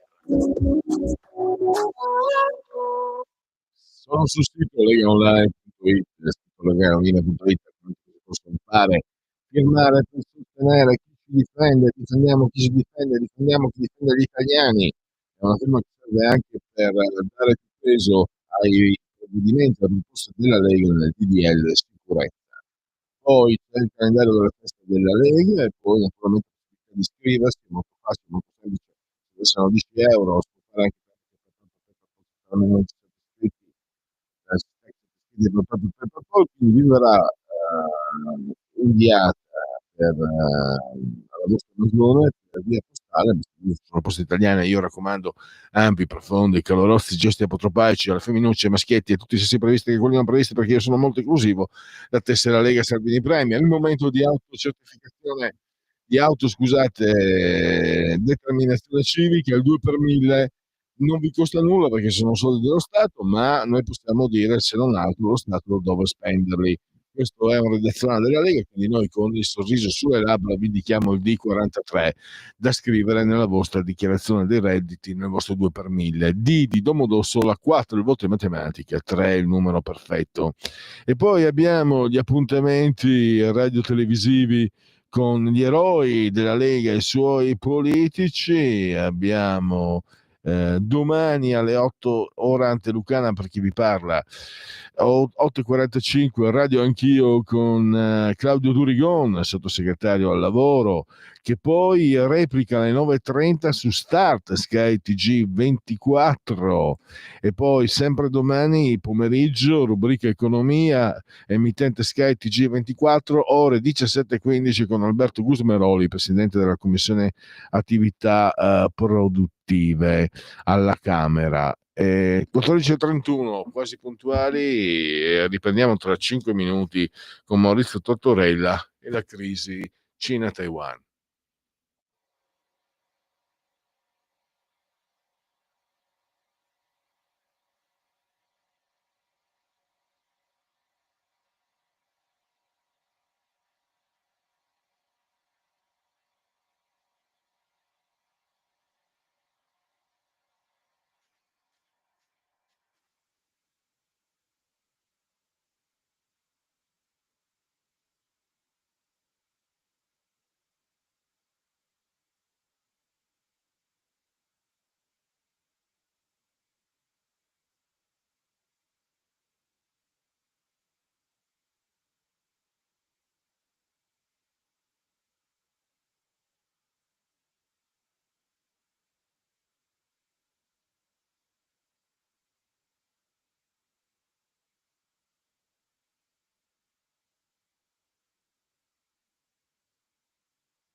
lo amiamo perché ci offre sempre le cose più buone e naturali. Linea Alberto Acerbi. Buongiorno Sammy, buongiorno cari amici di Radio Libertà. Oggi voglio parlarvi del nostro sciroppo alla bava di lumaca. A che cosa serve Broncofree? Serve per tutti i processi alterati delle vie respiratorie. Avete presente quando abbiamo quel senso di pesantezza sullo stomaco, quando sentiamo che abbiamo la tosse secca, oppure quando abbiamo quella fastidiosissima tosse grassa che non ci fa dormire la notte e il nostro medico ci prescrive un mucolitico. Ecco, Broncofree è un mucolitico perché contiene appunto la bava di lumaca, gli enzimi litici che aiutano proprio a fluidificare il catarro, favorirne l'espettorazione e riuscire veramente a uscire molto più facilmente da tutte le problematiche respiratorie che noi abbiamo, soprattutto in questa stagione. Mi rivolgo anche a chi è fumatore e quindi deve convivere tutto l'anno con la tosse. Broncofree è la soluzione ai vostri problemi. Oggi voglio farvi un'offerta straordinaria. Broncofree potete provarne anche solo un flacone, 24 euro. In questo caso ci sono le spese di trasporto, ma la grande offerta oggi per voi è questa: 3 flaconi di Broncofree a 59 euro. E se dite ascolto Radio Libertà, voi non pagate la spesa di trasporto. E se aggiungete dicendo ho sentito la pubblicità che ha fatto Miriam stamattina in radio, avete anche un omaggio da parte mia. È davvero Broncofree la soluzione a tutte le problematiche respiratorie. Pensiamo anche ai nostri bambini, i nostri nipotini, li accompagniamo a scuola e il giorno dopo tornano, sono già pieni di tosse, pieni di raffreddore. Ecco, in tutte queste situazioni Broncofree. All'interno trovate un bugiardino per capire bene come si utilizza. Vi ricordo che è senza glutine e senza lattosio. Come fare per prenotarlo? 030 68 40 408, ripeto 030 68 40 408. Vi aspetto, ciao a tutti. Eccoci, sempre in diretto con Radio Libertà, oltre la pagina, in simultanea con voi e con noi quando sono scoccate le 14.36 e parliamo di quello che rischia di diventare una crisi internazionale, l'ora X per Taiwan. Forse ancora non c'è una risposta precisa, ma di sicuro ai primi di questo mese è partita l'ennesima esercitazione dimostrativa, tra virgolette, contro l'isola, la 13ª dal 2018, questa volta con la presenza anche di una portaerei, la Shandong. Ne parla l'ultimo numero uscito in edicola online di Panorama, che troverete fino a mercoledì, e ne parla Maurizio Tortorella, che abbiamo al nostro microfono. Bentornato Maurizio, grazie per essere qui con noi. Ciao Pierluigi, grazie a te, grazie a Radio Libertà ovviamente. Non demorde, la Cina sta facendo proprio una manovra sempre più, sembra quasi le spire di un serpente che un po' alla volta non si fermano mai e soffocano la vittima. Sì, le esercitazioni dimostrative, come le chiamano loro, sono iniziate dal 2018, sono continue, si spingono sempre oltre. A volte sono soltanto aerei, a volte sono bombardieri anche di tipo nucleare, a volte sono navi. Questa volta, come dicevi giustamente, per la prima volta viene impiegata anche una portaerei. In certi momenti l'isola è stata interamente circondata da navi, quasi a fare un tentativo di blocco navale. In certi casi le navi si sono avvicinate e poi sono tornate indietro, in questo caso è andata così. Gli aerei soprattutto vanno a sfiorare lo spazio, cioè in realtà penetrano lo spazio riservato di Taiwan, ed è come se volessero analizzare, valutare la capacità di reazione della contraerea o della controffensiva militare da parte di Taipei, dell'esercito di Taipei. In realtà la CIA ha rivelato che gli ultimi è noto che Xi Jinping, il presidente cinese, ha posto alle sue forze armate un termine definitivo per la riunificazione cinese, e quindi l'isola andrà liberata tassativamente entro il 2027. Gli stati maggiori americani sono convinti che se mai avverrà, Dio non voglia ovviamente, una guerra con la Cina, questa avverrà per Taiwan e su Taiwan. la CIA ha appena rivelato che gli ultimi potenti attacchi informatici scatenati da Pechino contro gli Stati Uniti hanno avuto proprio lo scopo dichiarato di dissuaderli dall'intervenire in un più potenziale conflitto tra Cina e Taiwan, e sto leggendo testualmente quello che ha detto la CIA. Quello che però è il tema principale del mio articolo di questo numero di Panorama è questo nuovo mezzo da sbarco, che è una cosa impressionante, di cui in Italia non ha parlato nessuno. Sono enormi navi, lunghe fino a 185-200 metri di lunghezza e larghe tra i 25 e i 35 metri a seconda, perché sono variabili le misure. Sono state prodotte velocissimamente dai cantieri cinesi, perché la loro progettazione è iniziata nel 2024 e ormai ce ne sono in acqua almeno 3, forse 6, e sono in realtà degli enormi mezzi da sbarco. Pensate, la fotografia che pubblica Panorama è impressionante. Pensate a un enorme traghetto, quindi un mezzo molto largo, pesante, carico di carri armati e ovviamente di uomini e di mezzi blindati, che in prossimità della costa abbassa sul fondo marino 4 zampe enormi, si solleva dall'acqua e quindi diventa stabile in tempi molto rapidi, non è un lavoro che prende ore, ma sono pochi minuti, e dalla prua, quindi dall'estremità anteriore, abbassa un ponte telescopico che è lunghissimo, 150 metri, che in pochi minuti, superando ogni difesa passiva predisposta sulla costa, può far sbarcare decine di carri armati, mezzi pesanti e svariate centinaia di uomini. A fine marzo i satelliti americani hanno inquadrato 3 di questi mezzi da sbarco di misura diversa che si esercitavano nel Mar Cinese meridionale e li hanno osservati mentre compivano delle stranissime manovre. I 3 mezzi si allineavano tra di loro, si legavano tra di loro in modo da formare un solo pontone lungo più di 800 metri, quindi quasi 1 chilometro, per unire le forze e colpire in un solo punto la costa. E ovviamente questi mezzi hanno uno scopo strategico evidente, cioè dove pensa di usarli la Cina questi mezzi? È evidente, su Taiwan. Quindi ti volevo chiederti, Maurizio, la forza militare non credo abbia come sbocco l'idea bellica, no? Non penso che a bocce ferme qualcuno voglia la terza guerra mondiale, anche se può succedere. Ha però un peso, mi sembra, sul controllo anche economico, può avere come si dice, come si diceva un tempo per la bomba atomica, un effetto deterrente. Cioè la Cina sta esibendo i muscoli e gli Stati Uniti devono tenerne conto. Sì, tieni conto che la capacità totale di costruzione navale della Cina in questo momento è da 230 a 232 volte maggiore rispetto a quella degli Stati Uniti. Cioè, se gli Stati Uniti producono una nave di qualunque tipo, la Cina è in grado di produrre nello stesso tempo 232. Questo nel caso di un conflitto convenzionale, quindi senza bombe atomiche, per intenderci, in quel caso ovviamente buonanotte al direttore d'orchestra e a tutti i suonatori.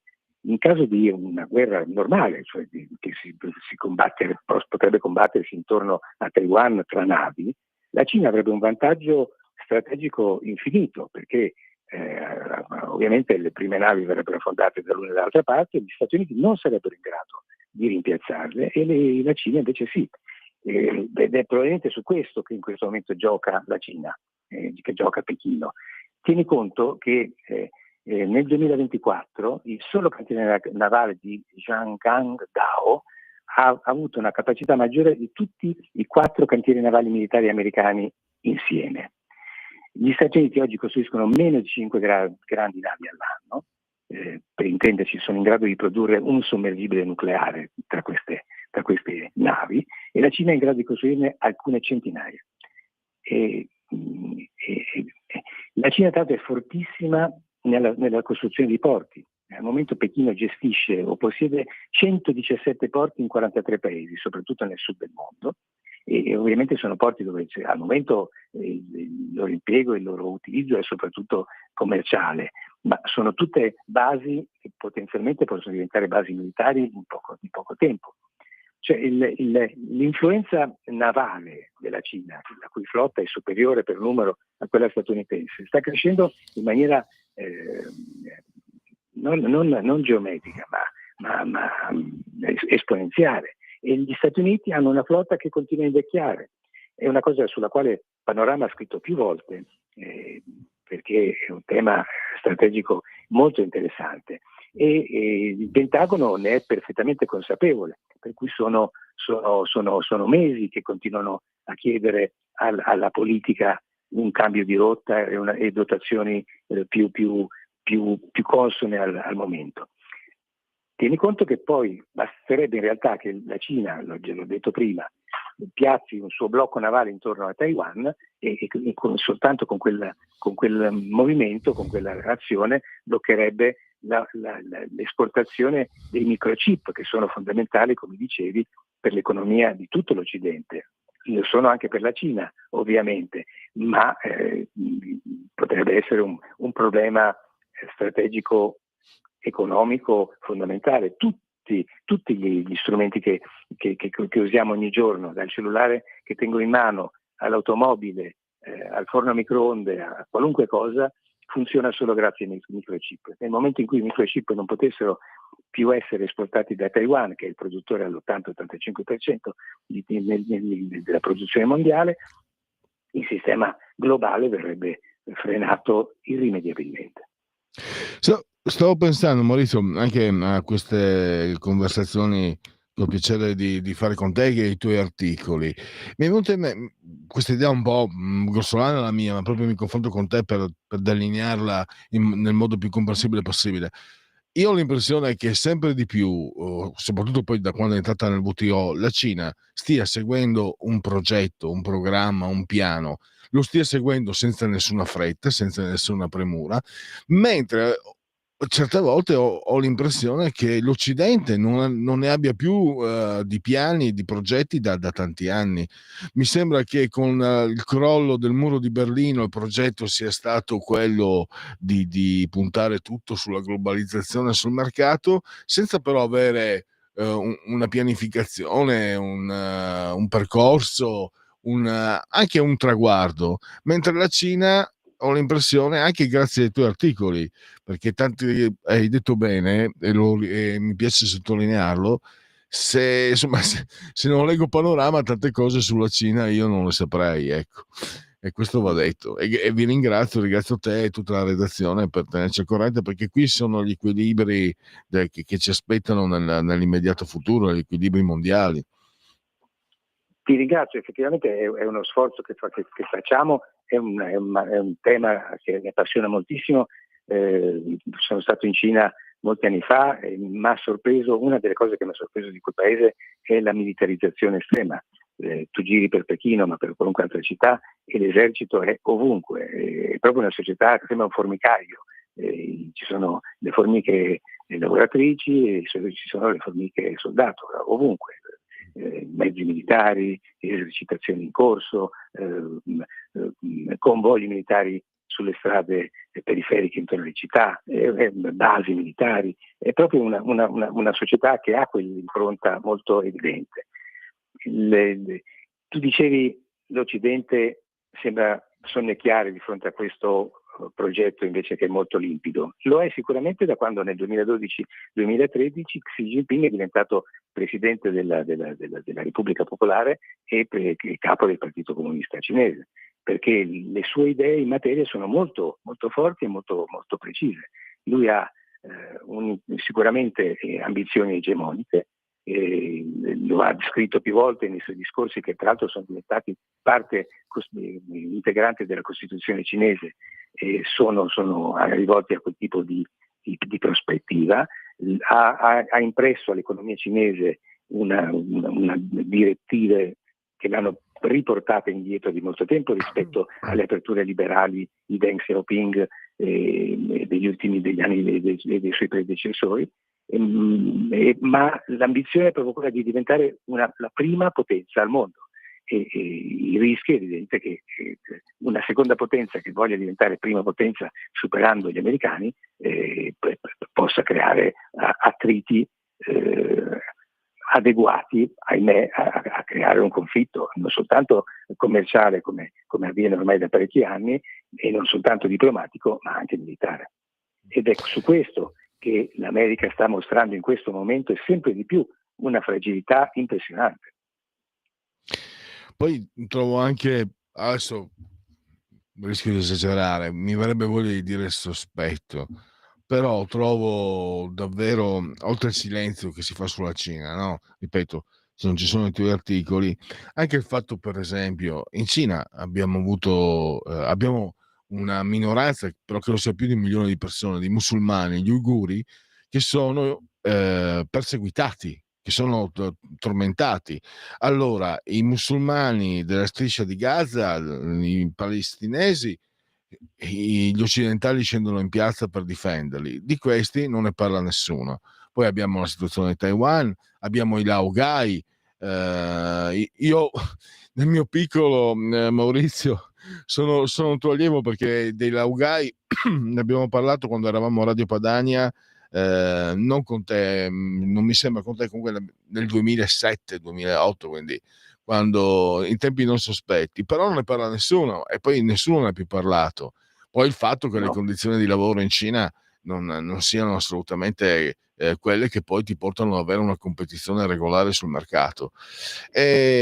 Questo, il silenzio totale che c'è, per cui per carità, nessuno vuole sostenere, non io, ma Putin è il grande demone, per carità, altri, addirittura Trump è un fascista, la Meloni è un fascista, e della Cina però l'intelligenza occidentale e soprattutto quella italiana, anzi si predica addirittura la via della seta, che non c'entra, è un altro discorso, però si tende, Prodi è filo cinese da sempre, da quello che dalle sue stesse parole.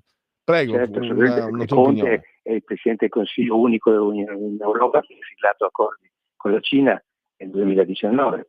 Nell'elenco delle persecuzioni e delle manifestazioni dittatoriali è dimenticato Hong Kong. Hong Kong è stata era una società liberale, negli accordi con la Gran Bretagna, quando fu riconsegnata alla Cina decine di anni fa, c'era l'impegno a che la Cina mantenesse tutte le libertà democratiche a Hong Kong almeno fino al 2040, e dal 2014 invece sono partite le repressioni, i capi delle proteste, e nessuno, anche questo lo scrive, in Italia, pochi in Europa, sono tutti finiti in carcere alla fine di processi sommari, praticamente senza difensori, quasi come accadeva sotto la Russia sovietica, e ogni protesta, ogni libertà è stata stroncata con la forza, con la violenza. Non c'è più stampa libera, non si svolgono più elezioni democratiche, è tutta una finzione scenografica come avviene ovunque in Cina. È una dittatura allo stato puro, con in più le caratteristiche tecnologiche che le permettono di entrare nella vita di 1 miliardo e 400 milioni di abitanti. È una situazione da incubo, oggettivamente. Io mi ricordo ancora che quando qualcuno provava a sollevare dei dubbi sull'origine del Covid, cioè sul fatto che fosse stato causato in Cina e fosse sfuggito ai laboratori cinesi, eccetera, veniva messo alla gogna. Anche questo, certo, direi. Lo stesso Trump veniva sbeffeggiato perché diceva che lo aveva definito il morbo cinese, il virus cinese. È oggettivamente un virus cinese, lì è la sua origine. C'è più volte, io ho scritto dei sospetti che fosse uscito non dal famoso mercato di Wuhan, bensì dai laboratori di Wuhan, dove era evidente che si facevano studi di quel tipo, e probabilmente anche di armi batteriologiche da utilizzare in chissà in quale ipotetico conflitto. È un paese strano, la Cina, sicuramente molto interessante, molto misterioso, ma a me personalmente fa molta paura e continua a farla. Assolutamente, poi sia chiaro, perché poi magari non voglio essere, non perché ho paura di essere tacciato. Io adoro i cinesi, cioè qui abbiamo una comunità a Milano, la conosci bene anche tu, straordinaria per come si è Assolutamente, integrata. certo. Quindi un conto sono i cinesi, un conto è la potenza della Cina, che insomma, come ha detto qualcuno che se ne intendeva, quando la Cina si sveglierà il mondo tremerà. E quindi è quello, si parla di quello ovviamente, non delle persone.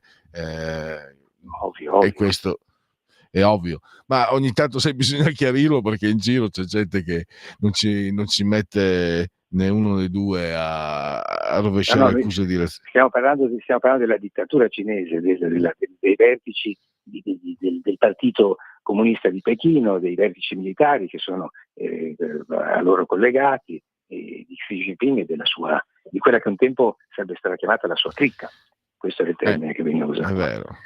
No, questo lo dico perché mi sono ricordato, mentre rievocavamo, che quando nacquero dei dubbi espressi dai governatori dei presidenti di regione della Lega, Friuli, Veneto e Lombardia, piovvero le accuse di razzismo. Mi ricordo Zingaretti e tutti la Repubblica, quella gente lì, subito, cioè, solo per aver detto che probabilmente il virus veniva dalla Cina. Probabilmente, questa è una mia idea, se non voglio andare troppo lontano, ma credo che il disastro che è successo a Bergamo sia dovuto anche agli intensi rapporti commerciali, perché Orio al Serio, l'aeroporto di Orio al Serio, porta con sé, e adesso dirlo lo puoi dire, quella volta se lo dicevi razzista, e quindi esattamente. Allora io intanto scusate, era uno sfogo mio, perché ogni tanto mi restano quelle cose che rimangono un po' depositate. Io ringrazio ancora Maurizio Tortorella. Il numero di Panorama lo potete trovare fino a mercoledì in edicola e online. Maurizio, grazie davvero di tutto, e risentirci a presto. Grazie a te Pierluigi, buona serata a tutti. Allora andiamo verso la conclusione anche di questa trasmissione. Andiamo a vedere. Allora, secondo me invece bisognerebbe parlare dei referendum, in quanto, essendo stati calendarizzati nei giorni degli eventuali ballottaggi dei comuni, i cittadini che sono contrari ad essi devono sapere che è opportuno andare a votare per il loro candidato sindaco poco prima delle 22, quando si saprà se il referendum sulla cittadinanza e i 4 della CGIL sul lavoro hanno o meno raggiunto il quorum, in modo da avvalersi del diritto di non prendere le schede. Infatti, se le prendono e votano, favoriscono il quorum, ma le proposte referendarie rischiano di passare.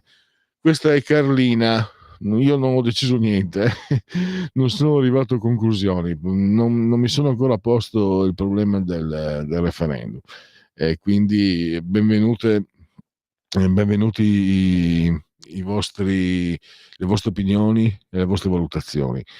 Qui abbiamo notizie serie Santo Padre, ma da qui non riesco, non si apre, cioè non ho il modo di farlo, quindi andiamo. C'è una notizia che non ho avuto modo di riprendere, che vedevo prima, che lascia maxi blackout in Spagna e Portogallo, stop treni aerei, riunione di crisi con Sanchez. Avevo letto anche il sud della Francia, quindi è un disastro davvero. Niente a che vedere con l'Inter ieri, che cioè, quelle sono robe serie. Allora, fatemi, mamma mia, lasciamo perdere, parliamo di football americano, di tennis. Allora, volevo vedere come tratta Dagospia questa notizia, ma sono andato troppo in giù e non trovo l'apertura. Allora, no, qui vedo che Dagospia non ne tratta. Vediamo l'ANSA, massiccio blackout in Spagna, Portogallo e sud della Francia, non escluso un attacco hacker, è lì che volevo arrivare. E poi abbiamo stessa notizia ripresa allo stesso modo da Repubblica. Allora chiudiamo intanto ringraziando Sveva magnificamente sulla tolla di comando in regia tecnica, ringraziando tutti voi per aver scelto anche oggi Radio Libertà. Miau.